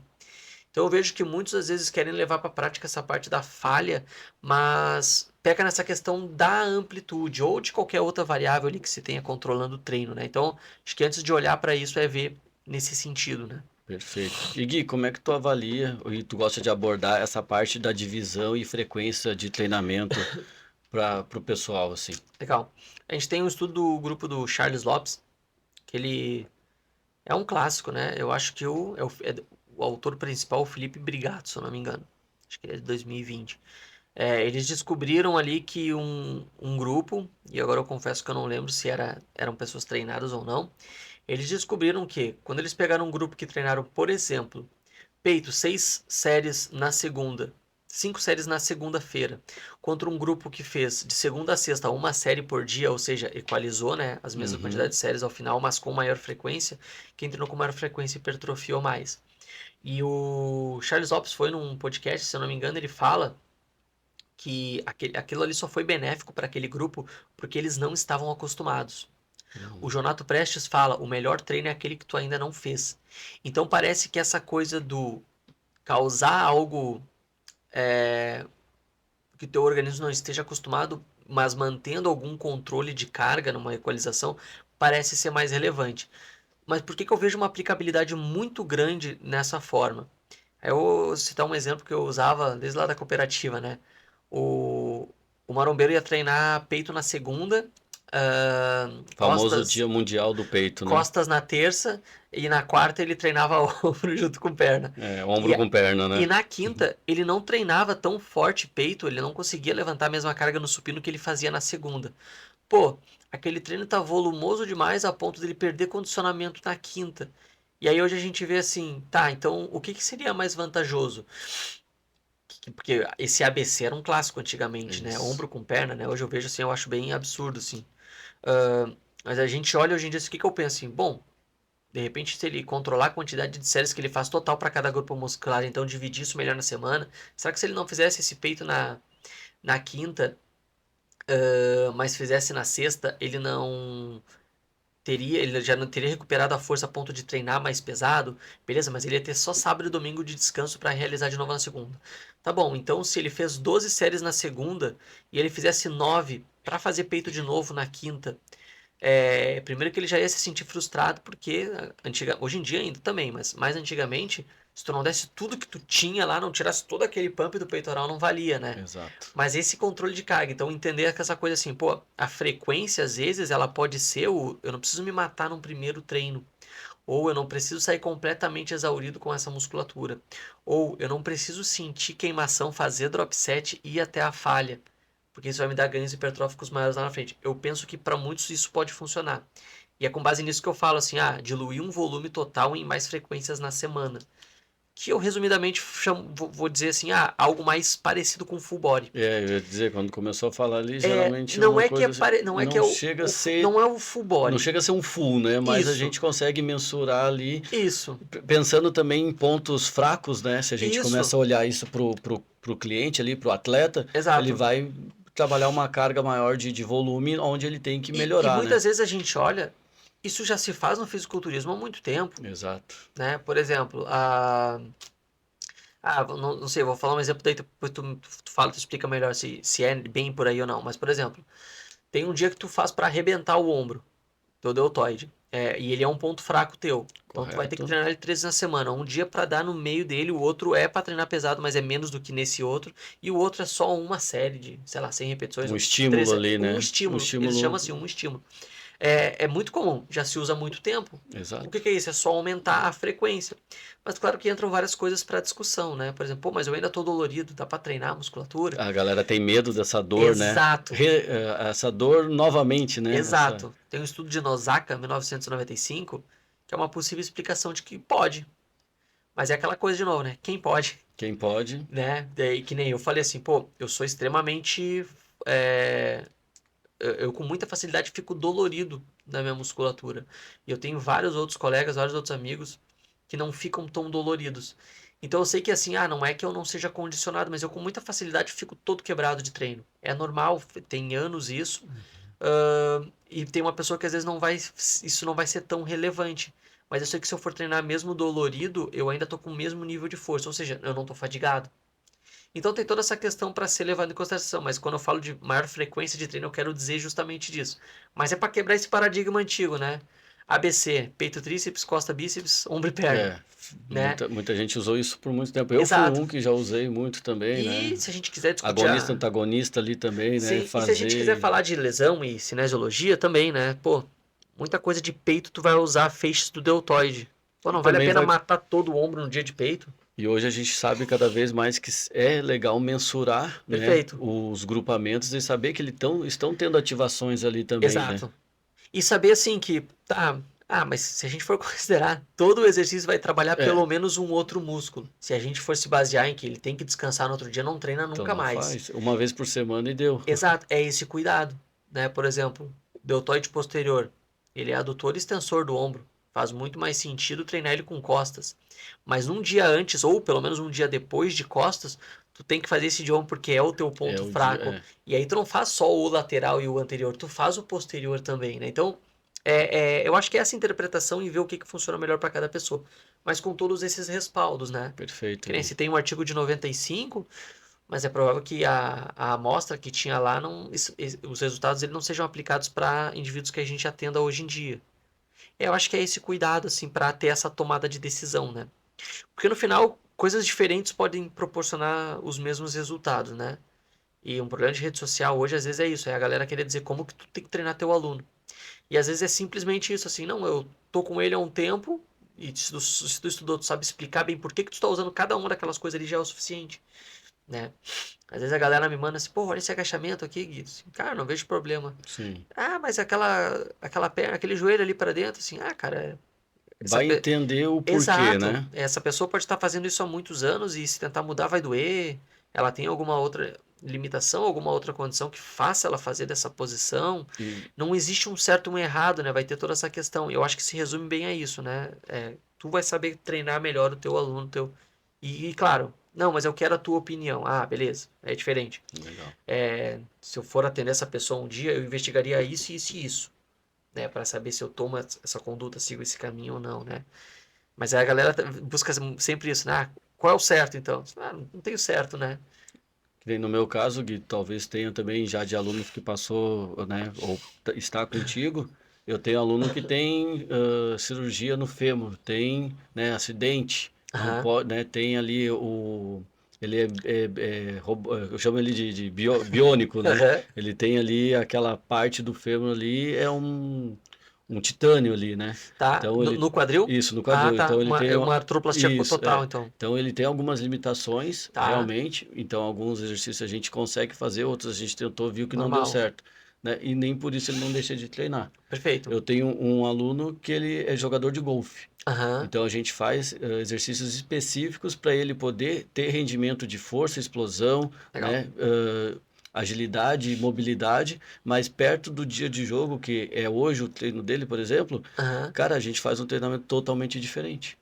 Porque senão legal. até a força motora dele, a parte ali minuciosa, né? A fina, né? Aham. Cara, ele perde, Ah, sim. né? Interessantíssimo. Ele A perde motricidade fina, isso, né? ele A perde. precisão do movimento. A gente Perfeito. fez isso, testou, treinou pesado na quinta-feira, sexta-feira ele foi jogar, ele tinha uma força de jogar a bolinha, não sei quantas jardas, que ele é muito bom. Mas a pontaria. Mas a pontaria ali fina, Perfeito. ele errou muito, sim. Não faz sentido e provavelmente esse cara tenha um ombro mais alto que o outro, uma escoliose. E querendo ou não, inevitavelmente a gente pode estar entrando no assunto de posturologia agora, né? Eu gosto de falar um pouquinho. É, não dá para querer estabelecer um padrão reto, Exatamente. né? Tem isso. A Carol também, ela é toda torta, né? Desculpa, Vitor. A Carol, ela tem algumas lesões, né? E dentre elas é um ombro que descende para todo o braço. Olha O só. ombro dela é mais alto do que o outro e vai ser sempre assim. Mas o que que a gente avalia sempre, né? Já ouviu falar que treinamento funcional veio da fisioterapia? Já ouviu? Acho Já? que já Eu vou alguma contar essa coisa história assim. brevemente. Mas basicamente, o fisioterapeuta hoje ele avalia uma lesão ou uma dor ou um desconforto com base na função ou na perda dessa função. A dor é incapacitante a perto de tu perder a tua função de trabalho, né, de estar mexendo no mouse, de fazer alguma coisa que Uhum. dói, teu motorista tu consegue dirigir. Não, ela não está me incapacitando. Então tu está funcional. E quando tem que tratar isso, tem que fazer treinamento funcional, que é para aquela funcionalidade especificamente. Voltar ativo ali. Nas salas de academia, de musculação, de aulas coletivas, marqueteiramente a galera entrou com treinamento funcional, que geralmente é um circuito, né? Uma Sim. mescla de exercício de escadinha, né? Que treina Sobe, agilidade, desce, sobe e desce, um jumpzinho. forcinha, Então uma tem força. várias habilidades ali sendo É, treinadas, mas não sabe se uma delas vai ser funcional para específica. cada pessoa que está ali. Mas basicamente ele nasceu disso. Aí nesse exemplo da Carol, ela melhorou muito das dores e da função, né? E isso é o principal para qualquer lesão, para qualquer pessoa, né? Tem um, o cara, esqueci o nome dele, foi o primeiro cara no mundo a levantar 5 vezes o peso do corpo dele no levantamento terra. Ele tinha uma escoliose bizarra. E há lendas, né, de que ele não tinha dor. Mas era um S gigantesco, assim, né? Eu não me lembro o nome dele. Eu sempre esqueço, na verdade, até. ah, qual- Qualquer powerlifter, se vê isso, provavelmente vai Não, saber já quem é. coloca aí nos Mas o comentários, a Valdemar gente vê. Guimarães usa ele muito como exemplo quando ele Hum, fala disso, né? Mas é isso, o corpo se adapta a muitas tortidões, né? a gente vai compensando, né? E às vezes a Exato, galera, né, que nem tu falou, pô, tem um ombro, né, caído, o quadril vai estar do outro lado um pouquinho mais isso, erguido, o joelho vai estar torto, vai estar doendo lá no exato, calcanhar, né? Vai exato. fazendo uma compensação aí, né, Gui? Claro, às vezes vai ter motivos para querer melhorar aquele padrão ali, né? Mas é isso. O valgo de joelho é um exemplo muito bom, né? Sim. Na clínica lá quando eu trabalhava, era no Campeche, então, muito surfista, né? O surfista ele tem um valgo funcional, né? Ele faz um movimento de joelho para dentro, apoiando apenas a ponta de um dos pés na prancha, que ele precisa para manobrar ela mesmo, né? Não dá para não treinar ele daquele jeito. Tu vê. Mas em alguma fase da reabilitação dele lá na clínica ou de uma preparação física, se ele for fazer, talvez ele agache num padrão diferente, pensando no fortalecimento muscular, pensando, né, sei lá, em que objetivo o treinador, o preparador físico tem. Mas aquela coisa, não é errado ele fazer esse movimento, né? Eu tô brincando um pouquinho com o jiu-jitsu agora, Não, né? legal, pô. E, pô, o jiu-jitsu tu puxa em muitas posições, tu faz remada alta. Às vezes, Às vezes, remada alta já foi proibido uma vez, né? é, É tipo uma puxada nas sim. costas, né?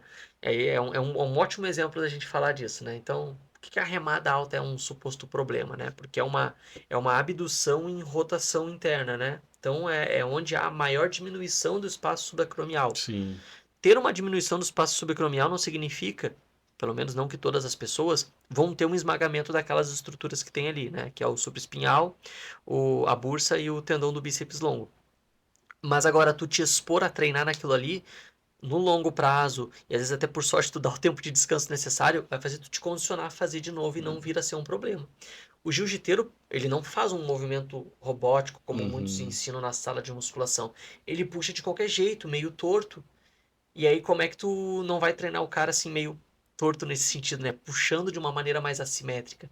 Então, eu tô citando esse exemplo porque Não, eu me legal, deparei com bom. muitos movimentos nesse sentido, né? Assim, pô, aqui eu sinto, né? Pô, aqui eu sinto para fazer uma empurrada desse jeito, cara, mas se eu tô fazendo uma guarda, eu tenho que, né, entrar numa profunda, qualquer posição que eu tenho que entrar com esse braço, eu tenho que me condicionar a conseguir fazer isso. E não tentar achar uma ergonomia, um padrão, encaixar a É, escápula para empurrar. Isso não existe, entende?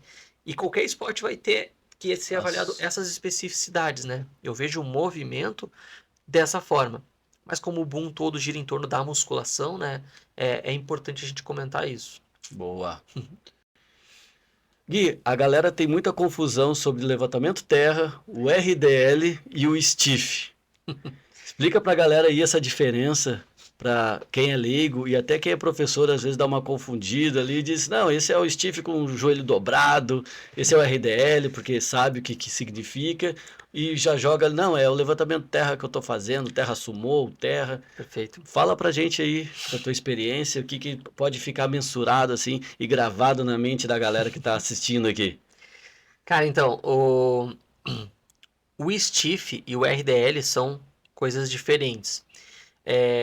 Mas eles são tipos, né, ou variações do deadlift, do levantamento terra. Mas basicamente, o deadlift é um movimento que já se era utilizado em competições, né, a maior quantidade que a galera conseguia levantar do chão, né, seria peso morto no sentido literal da tradução.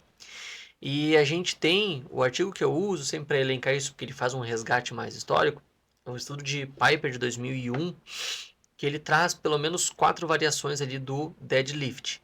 Então é o tradicional, o sumô, o RDL e o stiff. Aí veja bem, stiff e RDL são coisas diferentes. No artigo, posso até te mandar depois se tu quiser Uhum. colocar as imagens aqui ou para a galera olhar. O stiff, como diz a palavra stiff, de stiffness, é rigidez, é rígido, né? E isso quer dizer que o joelho tem que estar completamente estendido.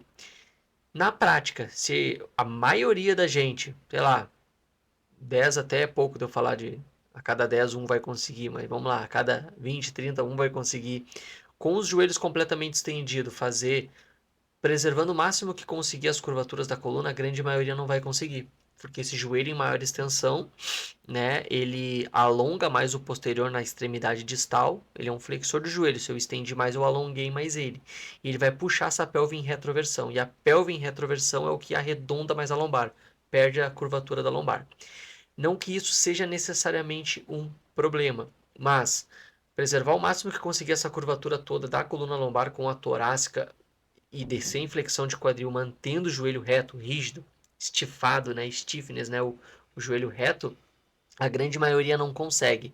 Mas se flexiona um pouquinho, ou seja, dá mais comprimento para essa musculatura, é mais fácil de levar essa pelve um pouco mais para uma anteversão e então deixar mais retinha a lombar. Uhum. E é um movimento que provavelmente é muito mais confortável para a grande maioria. Só que, segundo esse artigo, segundo alguns outros trabalhos, isso já não é mais stiff, é o RDL. E aí o que acontece? Se tinha nas competições, né, que a galera arranca o peso do chão fazendo o levantamento terra. E diz que, não sei em que época, em que década, mas faz muitos anos, teve uma convenção, uma competição, e a seleção da Romênia apresentou esse exercício. Então eles arrancavam o peso do chão no formato do levantamento terra tradicional, e então começavam de cima para baixo a fazer a flexão de quadril, o RDL que a gente mais comumente chama de stiff. Na prática, eu falo para meus alunos assim, faz o stiff aí, eles fazem o RDL e eu deixo. Sim. Porque até a gente dá toda essa explicação, contextualizar, isso dá muito trabalho, então a gente mantém assim. Mas é importante que pelo menos o profissional saiba, o stiff de verdade mesmo, ele é com o joelho reto. E na imagem desse estudo eles até mostram o indivíduo perdendo um pouco das curvaturas da coluna.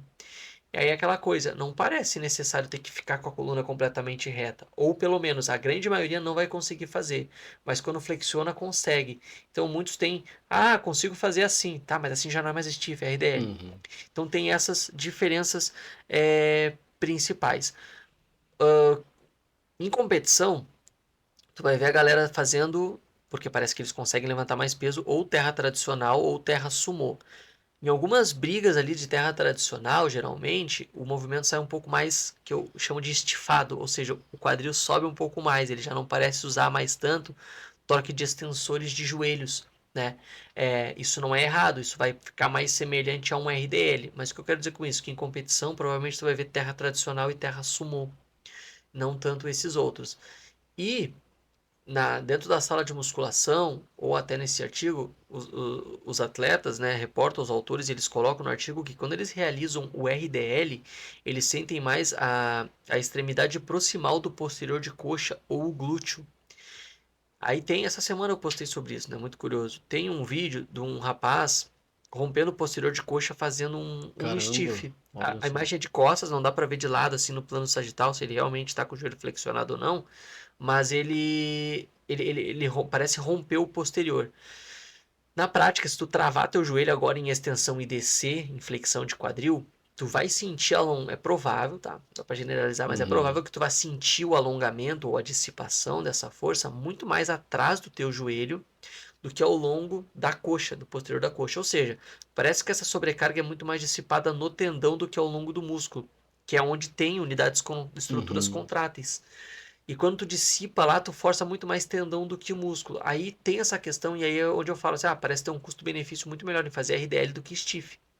Tá tudo bem a grande maioria não conseguir fazer o stiff de verdade. É provável que a grande maioria nunca vai conseguir, talvez não seja tão necessário. Mas agora, se a gente busca adaptações no tendão desse posterior, de repente é interessante usar.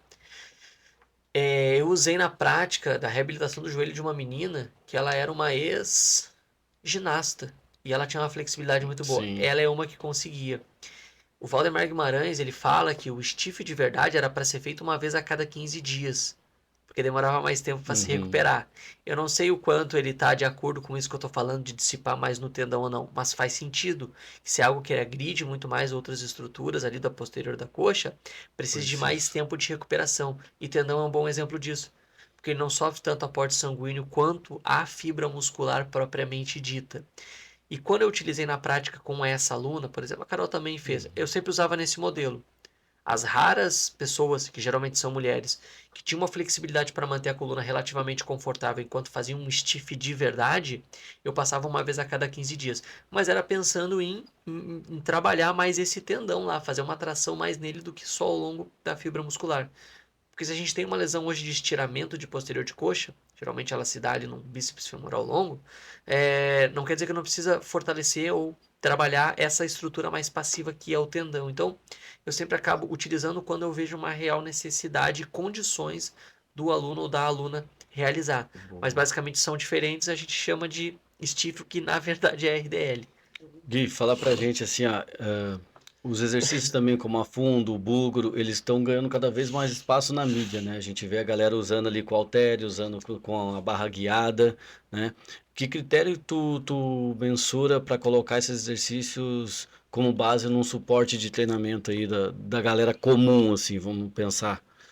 Vale fazer né, pela questão ser unilateral ali, ganhar esse condicionamento de equilíbrio? Vale colocar isso? O que que tu vê? Ou dá para trabalhar nas máquinas? O que que Legal. tu acha? É, acho que primeiro para fazer uma polêmica maior eu sou quase, eu não sou contra Uhum. nada, né? Mas eu sou quase contra a passada. Olha aí. Inclusive essa semana eu conversei com a Carol sobre isso ainda. Aí muita gente, por quê? Daí, vamos lá. O afundo é um excelente exercício, né? O afundo, eu chamo afundo o exercício estático parado, né? Um pé na frente, um Sim, sim. atrás. Culturalmente eu aprendi que é para a perna da frente, mas não dá. Tu tem o apoio da perna de trás, tu usa ela, mesmo Sim. que minimamente. Então tu terminou essa perna, eu recomendo que tu descanse antes de fazer a outra. Primeiro ponto é esse. E tu tem uma pelve ali no meio, né, dessas duas bases de suporte, que é o pé da frente e o pé de trás. E essa pelve no plano frontal, o ideal é que ela fique mais nivelada, mais estabilizada. Isso vai representar um trabalho melhor do glúteo máximo e do glúteo médio, considerando que eles são controladores dessa pelve no plano sagital. Perdão, no plano frontal, mais especificamente com o quadril em extensão, mas ainda assim eu tento manter esse controle, porque eu não acho tão vantajoso que quando a pessoa está lá embaixo, ela se entorte muito. Mas eu assumo que tem muita aluna que vai fazer uma variação, por exemplo, do step up, vai ter um leve drop. Eu não vou achar um problema. Então, que fique claro essa parte, eu não faço nenhum terrorismo Uhum. biomecânico, né? Mas eu considero que tem que ter um mínimo de estabilidade. Isso vai representar um bom controle do membro inferior como um todo, uma boa conexão com esse centro de massa da pessoa, principalmente se ela tiver com Uma sobrecarga em uma cima da sobrecarga em coluna. cima, né? E aí é que, parado, a grande maioria às vezes tem dificuldade de manter esse controle. Quando sai no dinamismo de ter que andar fazendo a passada, é mais difícil ainda. Se eu for fazer uma progressão, eu prescrevo sempre primeiro o recuo, a passada para trás. Porque tu controla o torque muito mais como extensores de quadril, é mais fácil tu controlar essa pelve assim. E no momento futuro, eu digo que é mais avançado, mais difícil tu fazer o avanço, pisar para frente e se Sim. impulsionar para trás. Um aluno com uma lesão de joelho, a gente tem cargas de cisalhamento muito maior no joelho, porque é o torque de atrito, né, contra o chão para se impulsionar para trás contra o de reação do solo. Tem mais forças compressivas da patela sobre o fêmur de cisalhamento no ligamento cruzado anterior. É aquela coisa, é uma carga externa, não é errado, não é ruim, mas é para quem que tu vai aplicar. Sim. Mas agora, tem aluna lá que joga beach tênis, evoluiu a fundo dela agora para o avanço, né? Ela tem dificuldade de frear a descida e se impulsionar para trás, mas eu explico, não, tu treina num esporte que tu tem que se deslocar, tem que ir para frente, Corre voltar, de lado, né? corre de Corre, lado, é corre de muito. frente, numa areia que É. te gera mais instabilidade. A gente tem que tornar mais dinâmico nesse sentido, o teu treino da musculação. Primeiro ponto é esse. Aí tá, tu faz isso livre, né? A gente tem uma íntima relação ali da estabilidade com força. E eu vejo como uma necessidade muito grande a gente aproveitar exercícios que desafiem a tua estabilidade e não ter bengalas onde tu te apoie para levantar. Então, por exemplo, Walter Krause, uma época, ele me prescreveu a fundo e a última série era até a falha. Era no Smith por causa dessa falha. Mas num determinado momento ele também me passou, e aí eu levanto essa bola sempre, né? Uhum. O búlgaro, que eu chamo de búlgaro de adulto, búlgaro livre com barra nas costas. Pô, aí, outra Desafia muito a pegada. estabilidade. Mas, Não é cara, comum de ver na não academia, é não. comum, mas, pô, tu vai no longo prazo, tu consegue melhorar isso, melhora a estabilidade. E essa estabilidade nada mais é do que tu conseguir produzir mais força. E produzir mais força é tu progredir carga nos demais exercícios que tu queira e que tu tenha. Então, eu sou muito fã desses exercícios dessa parte da estabilidade, né? Ah, a gente tem ali um tema dentro da nossa área que é o equilíbrio postural, né? Basicamente, quando a gente tem uma base de suporte diminuída, né? Ou seja, tem dois pés apoiados. Se a gente junta eles, essa base de suporte diminui. Se ela diminui, são músculos mais do centro do corpo que controlam, e isso inclui o glúteo. Se eles estão afastados, são mais os do tornozelo. Se a oscilação é antero-posterior, é tornozelo. Se ela é mais lateral, é os superiores, e isso inclui glúteo. Então, tu castra um exercício excelente, às vezes, ao ficar muito dependente de um Smith, de qualquer outra Uhum. máquina, de um exercício unilateral. Então, exercícios unilaterais, melhorar a estabilidade, ou tem o objetivo de ser unilateral propriamente dito, eu vejo uma necessidade muito grande a gente desafiar o equilíbrio mesmo, sabe? Pelo menos em algum momento do treino, mesmo que tu tenha que diminuir peso Sim. para isso, porque é provável que para o meio mais interno ali do teu corpo, isso vai ser mais relevante. E o afundo, quando eu vou contabilizar volume de treino para cada grupo muscular, por exemplo, a gente falou antes lá, o agachamento não trabalha reto femoral, né? E dessa forma, nem o leg press, e dessa forma, nem a perna da frente no afundo. Mas a perna de trás trabalha o reto femoral. Porque tu tá com o quadril em extensão, ou seja, alongando esse reto femoral na extremidade proximal, enquanto tu tá com o joelho em flexão, ele tá Uhum. alongado lá também. Ah, mas a gente faz mais força com a perna da frente. É mais força, não significa que é só força com a perna da Sim. frente. E se tu não tá num Smith, é provável que e com carga mesmo, é Uhum. provável que tu use muito as duas pernas.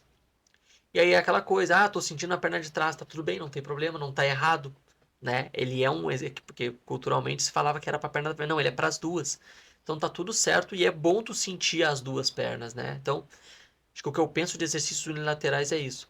Tem uma lenda do búlgaro, né? Só a título de curiosidade, Legal. Manda pra gente aí. que parece que é a seleção da Bulgária, era um evento também de LPO, e é uma coisa assim, gente, dá pra dar um Google depois ali. E o técnico mentiu uma história de que eles só treinavam o jerk deles, né, que é quando a barra já tá aqui, eles fazem aquele um pé pra frente e um pra trás, né, pra levantar. Eles usavam o búlgaro pra melhorar a força dessa perna da frente. Se eu não me engano, é uma história assim, né? Então ele é búlgaro por causa da seleção da Bulgária nesse contexto. Se eu não me engano, tem essa história aí também. Boa, muito bom, Gui. E conta pra gente aqui. Deixa eu pegar a próxima pergunta. Deixa eu ver aqui. Sobre a parte de reabilitação, né? Que tu falou que tu teve a vivência ali, né? Sim, Ah, foi uma vivência significativa para ti? E o que que tu consegue levar hoje para o teu aluno, para o teu curso, para tuas mentorias, essa vivência que tu teve lá nesse período? interessante essa pergunta, me fez pensar. É, a primeira pós-graduação que eu fiz foi em medicina do esporte. Tive aula com um fisioterapeuta e ele falou um negócio que foi extremamente polêmico para a maioria, para mim serviu muito.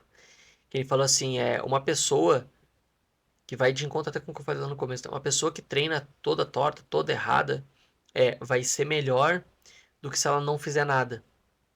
E hoje eu concordo com isso, né? E é aquele exemplo que eu falei lá, né? Assim, pô, o cara tá fazendo puxada pelas costas, tá treinando todo Uhum. errado. Cara, é provável que ele tenha um ombro muito menos, com probabilidade muito menor de se lesionar do que alguém que não faça nada. Então, primeira coisa é isso. A minha vivência na clínica se resume muito bem a isso. Porque lá tinham sedentários e tinham atletas. Atletas de várias modalidades, né? Basicamente, jiu-jiteiros, surfistas e futebol. E às vezes algumas outras coisas assim. Campeche, né? Sim. Campeche se não era surfista, era futebol ou jiu-jitsu. Sentia bastante. E era de tudo. Era ombro, era joelho, era coluna, era tornozelo. Era muito mais joelho, porque o dono da clínica, João, um abraço pro João se Uhum. estiver vendo. O João, ele é uma referência em joelho aí hoje, né? Então, tinha um contato muito próximo com os médicos, os cirurgiões mesmo. Lá dentro eu conheci o Gui, meu xará, meu grande amigo. E eles eram muito mais voltados para essa parte de joelho. Mas eu pegava muito tornozelo, pegava muito quadril, pegava muito coluna, pegava muito ombro.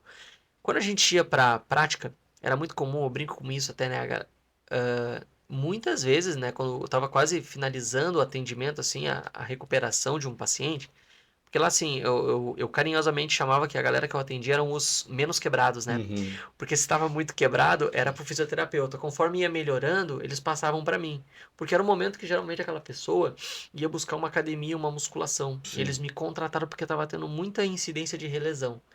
pensaram, pô, a gente quer alguém da educação física aqui dentro. Foi quando eu entrei. Então, eu pegava os menos quebrados, né? Era muito normal que no final do atendimento deles, eu tivesse esquecido a lesão que eles tinham. Assim, pô, como assim tu não sabe o quadro do teu paciente, do teu aluno? Ele Uhum. assim, cara, não, porque eu já trato ele como uma pessoa normal, não como uma pessoa que tem Sim. lesão. Era muito comum isso acontecer. Porque o meu cérebro simplesmente desligava que ele tinha tido tal lesão. Às vezes acontecia, pá, Gui, eu fui fazer uma trilha e lesão, eu aprendi Uhum. muito isso, né? O Gui, esse meu xará, ele até brincava assim, pô, que o problema é que tu é muito bom, cara, tu melhora os caras muito rápido. Tu melhora os caras muito rápido, eles se sentem bem, eles já querem Já voltar a querem fazer o que fazer eles tudo. faziam. Ele falava isso assim, né? Tem que cozinhar um pouquinho mais eles. Isso ele falava na frente deles mesmo, assim, fazendo brincadeira, né? E ele falava assim, não, Gui, mas é verdade, pessoa melhor, eles já querem voltar. A gente tem que dar esse susto nos pacientes porque eles fazem, eles matam, eles negligenciam. Cara, era raro tu ver, inclusive foi uma surpresa quando eu descobri que existia processo pré-operatório. O cara tá lesionado, já tá com um ligamento cruzado anterior já rompido, mas existe um tratamento antes da cirurgia Tu para ele vê fazer, só.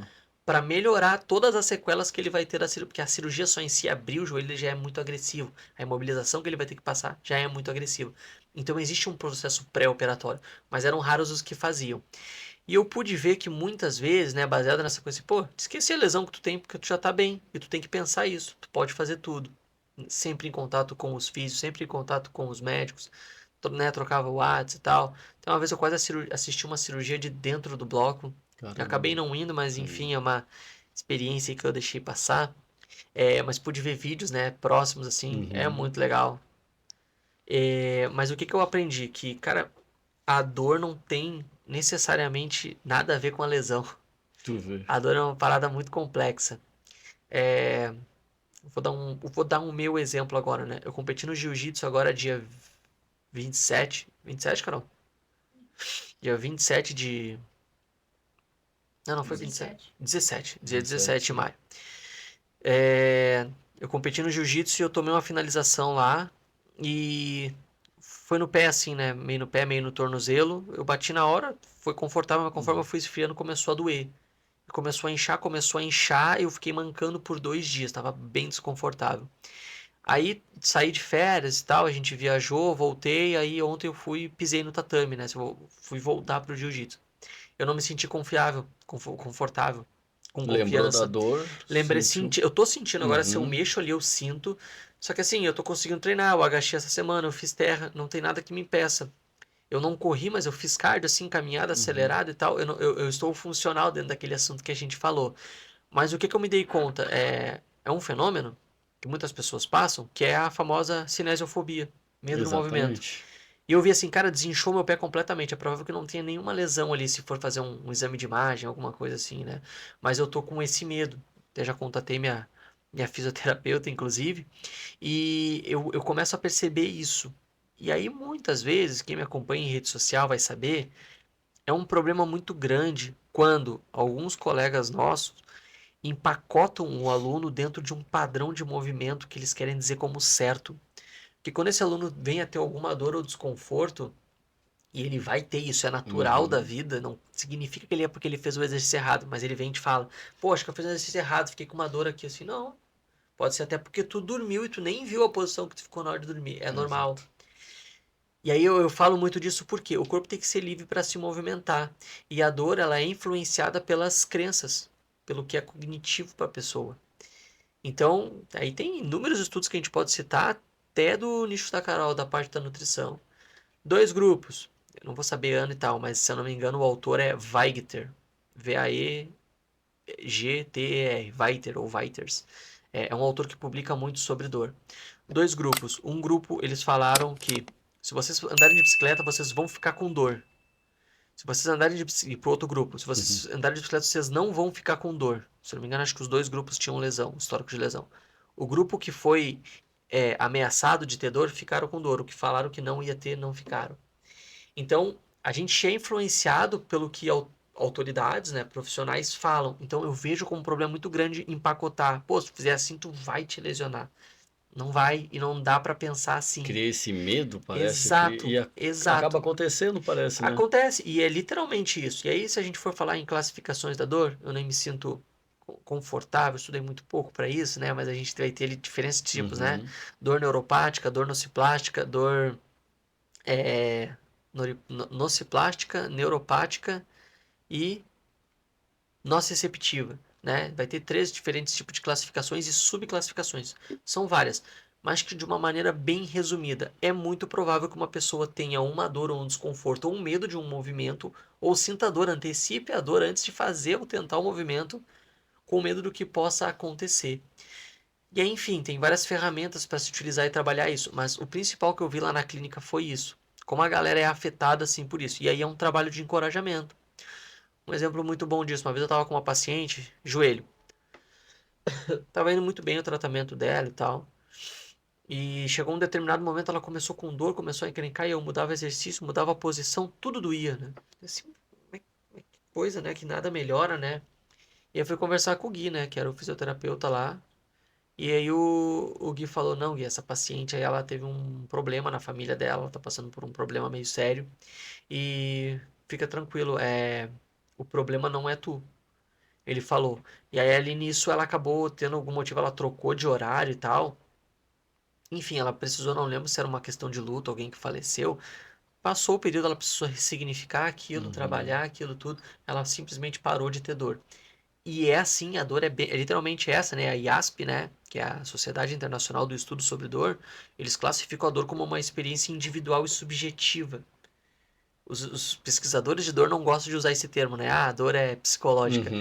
Mas Geralmente é o que mais comum se basicamente fala, né? cada pessoa vai significar de uma forma, né? Então, tem muito disso hoje e eu tenho muita cautela para avaliar isso. E é claro, tem alunos que vão estar dispostos a ouvir essa tua mini aula e tem alguns que não Uhum. estão muito afim. Sim. Eles não acreditam que não vai ser lesivo eles fazerem um terra pesadão. Tu vai ter que abandonar o terra, porque ele já foi fortemente influenciado no passado. Então, É, a dor é isso e envolve essa questão da cognição, é da muito crença. comum a gente ver na sala de musculação é o aluno que vai lá no consultório médico e o médico proíbe ele de fazer o Isso. agachamento, proíbe ele de fazer o leg. E aí eu pergunto pro cara, como é que tu chegou aqui? Tu veio como? Ah, peguei meu carro. Tá, e tu foi no banheiro? Fui. Tá, e tu sentou pra tomar um café? Não, não Sentei. pode agachar, né? Então tu não pode agachar? Como é que tu fez? É isso. Né? Pensar nisso é Perfeito. legal de exemplificar para a galera que está assistindo Sim. que às vezes esse medo, né, essa imposição aí, às vezes, ela é perigosa.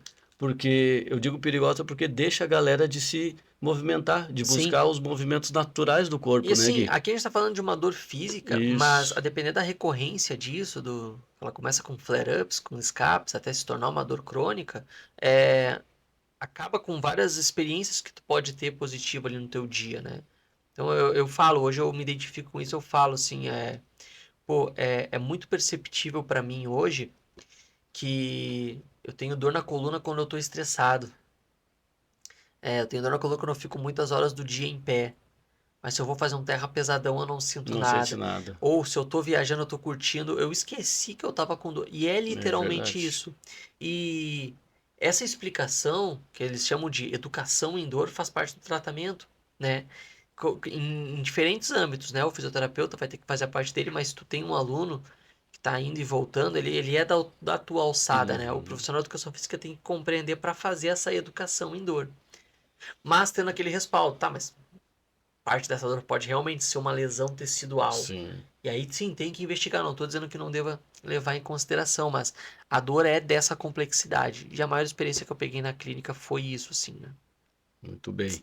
Gui, galera, tem que curtir, compartilhar, seguir, né, marcar nos comentários aí, divulgar o Guerreiro Cast. O Gui já está convidado para voltar mais uma Opa, vez. com Então tem certeza. muita coisa, Gui, que a gente tem para conversar, tem para Legal. falar. Mas eu queria que tu mandasse então uma mensagem para a galera que está começando, né? Que conselho tu daria para o Gui que iniciou lá, né, hoje? E resume para a gente aí a tua missão como profissional da saúde. Interessante. Cara, eu vejo a profissão hoje, a minha profissão, como um propósito mesmo, né? Não querendo entrar muito no tema da religiosidade, mas eu Uhum. sou religioso e eu Não, mas vejo como um pode. propósito. Dentro dessas minhas habilidades é melhorar a qualidade de vida das pessoas, né? Então, as pessoas precisam do exercício, elas precisam de desafio, elas precisam de metas, né? E eu acho que eu consigo levar isso nesse sentido. Historicamente, se não todos, a maioria dos alunos que eu tenho são pessoas que dizem assim, ó, eu odeio a musculação, mas eu faço porque eu sei que eu preciso. Então Sim. eu acho que é algo nesse sentido assim, né? A questão de propósito, minha missão é essa. A mensagem, o recado, né? Colegas que estão começando, ou Uhum. entusiastas, galera Sim. que pratica musculação, que pratica o treinamento, eu acho que é duvidar, né, do que vocês estão escutando, isso inclui a mim, né, e investigar, buscar outras É o que opiniões. tu ouviu lá no começo, né, Gui? Duvidem do que eu Exatamente, tô duvida do que eu falando. tô falando, é o É, a capítulo gente vai do falar aqui, né? livro, Até já pode buscar aqui, tranquilo. ó, presentão que eu ganhei aqui, ó, do Gui, ó, O Eterno Estagiário. Gui, quando é que foi publicado esse livro? Esse Que livro ano foi foi? publicado ano passado, Olha eu só lancei ele aí. num ENAF em Joinville, um abraço pro Paulino, Manual mandei. para Profissionais e Estudantes de Educação Física. Isso aqui é uma biografia? Tem uma Cara, aí esse livro foi o seguinte, autocrítica? Que vamos fala lá, aqui? o Eterno Estagiário, Parei que eu vou mudar aqui pra beleza, câmera aqui. Aí, mostra ele, aí. ó, é o eterno estagiário o nome, porque o conceito de estágio, né, na prática, se a gente for ver, ele é algo onde tu vai para aprender. E eterno por estar sempre disposto a Ah, aprender, que aprender. vai diretamente de conta aquela coisa que a gente falou lá no começo, né? A título de curiosidade, a capa fui eu que desenhei. Viu só? Tem uma mensagem subliminar ali na É, capa eu do livro que ele tá tentei segurando. ler ali, mas Era não para ser consegui. meio na entrelinha mesmo. Depois eu comento no off aqui. Boa. E, cara, o livro, ele começa, eu explico isso desde o começo, né? É, tipo assim, não desanimem de ler o livro, porque no começo ele vai estar parecendo muito ser uma autobiografia, né? Hum, Mas é porque, aí eu explico, eu preciso contar como que foi a minha criação, como foi o meu primeiro contato com musculação, como que foi o meu contato em escolher a educação física, para então formar as opiniões que eu tenho formadas hoje. Um bom exemplo disso é o que tu falou ali, né? No começo lá da área eu tive essa experiência com esse coordenador que me ajudou muito e é uma lição que eu levo para a vida até hoje. E esse livro, se eu fosse botar um outro subtítulo nele, ele seria um manual de posicionamento profissional. legal, pô. Porque no final das contas, tu falou o exemplo ali muito bom, né, dos médicos, né? A gente fica muito indignado, né, quando um médico fala, né? Mas vamos lá, quantos colegas nossos estariam capacitados a discutir com um médico? Por que ele Perfeito. não pode agachar? Ah, porque força ali o joelho. Tá, mas essa forçar, tu tá dizendo a patela quando aperta contra o fêmur? Ah, isso mesmo. Tá, mas isso também acontece quando ele caminha. Exato. Quantos estão aptos a bater de frente, discutir na frente do paciente, do aluno, se precisar, para então ganhar moral e ganhar Sim. confiança desse Até aluno? para o médico também saber que o Exato, aluno lá está em boas mãos, o paciente está sendo bem exato. cuidado, né? E aí, baseado nessa questão do posicionamento, eu vejo muitos colegas nossos sendo, ou pelo menos se considerando desvalorizados. E uma coisa que eu fiz sem querer na minha vida profissional é mostrar esse meu valor. Então, eu já escutei alguns feedbacks, eu passei por situações que outros colegas não passaram. Exemplo, uma aluna aí muitos vão se identificar também. Era segunda-feira, a gente tinha treino às 5, ela me cancelou a aula às 3 da tarde. Gui, não vou hoje às 3, minha consulta médica aqui vai Uhum. demorar. Pode considerar essa aula dada. São raros os que falam isso, eles iam querer São remarcar. poucos. Beleza, tranquilo. Depois disso, saiu da consulta. Gui, eu não vou poder treinar a semana toda que eu tô começando um tratamento agora. Como eu tô te falando só agora, pode considerar a semana inteira de aula dada. Esse é um exemplo de vários. Eu sempre Isso. passei por essas situações que é o contrário do que a maioria dos nossos colegas passam. Ah, eu tô com uma visita aqui, não vou poder treinar. Ou as desculpas que eu dava quando eu era adolescente no ensino médio. Ah, o despertador não tocou. Sim. Como que o despertador não toca? Pô, tu vai lá, programa, ele toca. Tu tava com uma preguiça, tu dormiu tarde, por algum motivo tu não levantou e não foi. Mas muitos colegas nossos passam e o aluno quer recuperar depois. E às vezes acumula e aí gira pro outro mês e é esse problemão que a gente sabe. E eu passei a não passar mais por isso e eu comecei a perceber, cara, por que que essa galera me respeita tanto? Eu não me estresso com esse tipo de coisa. Eu comecei a ver eles falarem assim, não, que tu estuda, tu te posiciona como profissional e tu chega no horário e tem alguns diferenciais assim de tipo é, ter uma flexibilidade quanto ao treinamento, né? Bag, não dormi muito bem, não vou ir hoje. Não, tu Perfeito. vai porque tu fazer um pouco vai ser melhor do que nada. E mudar levemente o treino para que essa pessoa consiga. Eu comecei a ver, cara, é o meu posicionamento. Essa pessoa vê que eu estudo mais do que a maioria. Ela vê que se ela me perde como treinador hoje, ela não acha com tanta facilidade um treinador tão bom quanto. Parece bem soberbo, mas é sobre isso, porque a gente tem muita concorrência, certo? Certo, Então, o certo. que que faz o aluno gostar realmente do nosso trabalho? É alguma coisa nesse sentido. E são algumas coisas assim que eu passei. Eu me vi muito valorizado. Então, o final do livro ele se encaminha muito para essa parte do posicionamento profissional, né? Inclusive foi com base nisso que eu lancei a minha mentoria depois disso. Porque muitos colegas vinham com essa queixa. Pô, o aluno pediu desconto. Tu acha que é válido? Dá? Cara, eu acho. Aí depois vai investigar, a mesma pessoa lá gasta com, sei lá, a gente não tem nada a ver com as contas Sim, dos sim. outros, mas essa pessoa anda num carro melhor do que o que tu anda. É, Essa pessoa anda de carro, tu anda de moto.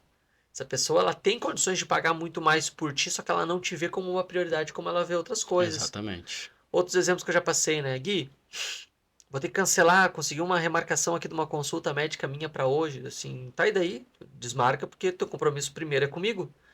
Ah, não, mas é que é médico, né? Assim, e daí? E eu sou profissional de educação física, o meu trabalho é tão importante para tua saúde quanto ao desse médico. Claro, tem situações e situações, mas em geral Sim. isso é muito comum. A secretária do médico só retorna a ligação pro teu aluno e fala assim: ah, consulta amanhã às 2. E o teu aluno vai sem pensar duas vezes e cancela a aula contigo, porque ela inconscientemente ela valoriza mais o trabalho desse médico do que o teu. E eu comecei a me posicionar e não ter mais esses problemas. Então, o livro se encaminha no final, do meio para o final, a posicionamento profissional. Show de O bola. Muito posicionamento que eu bom. comecei a ter, eu comecei a conseguir cobrar acima da média.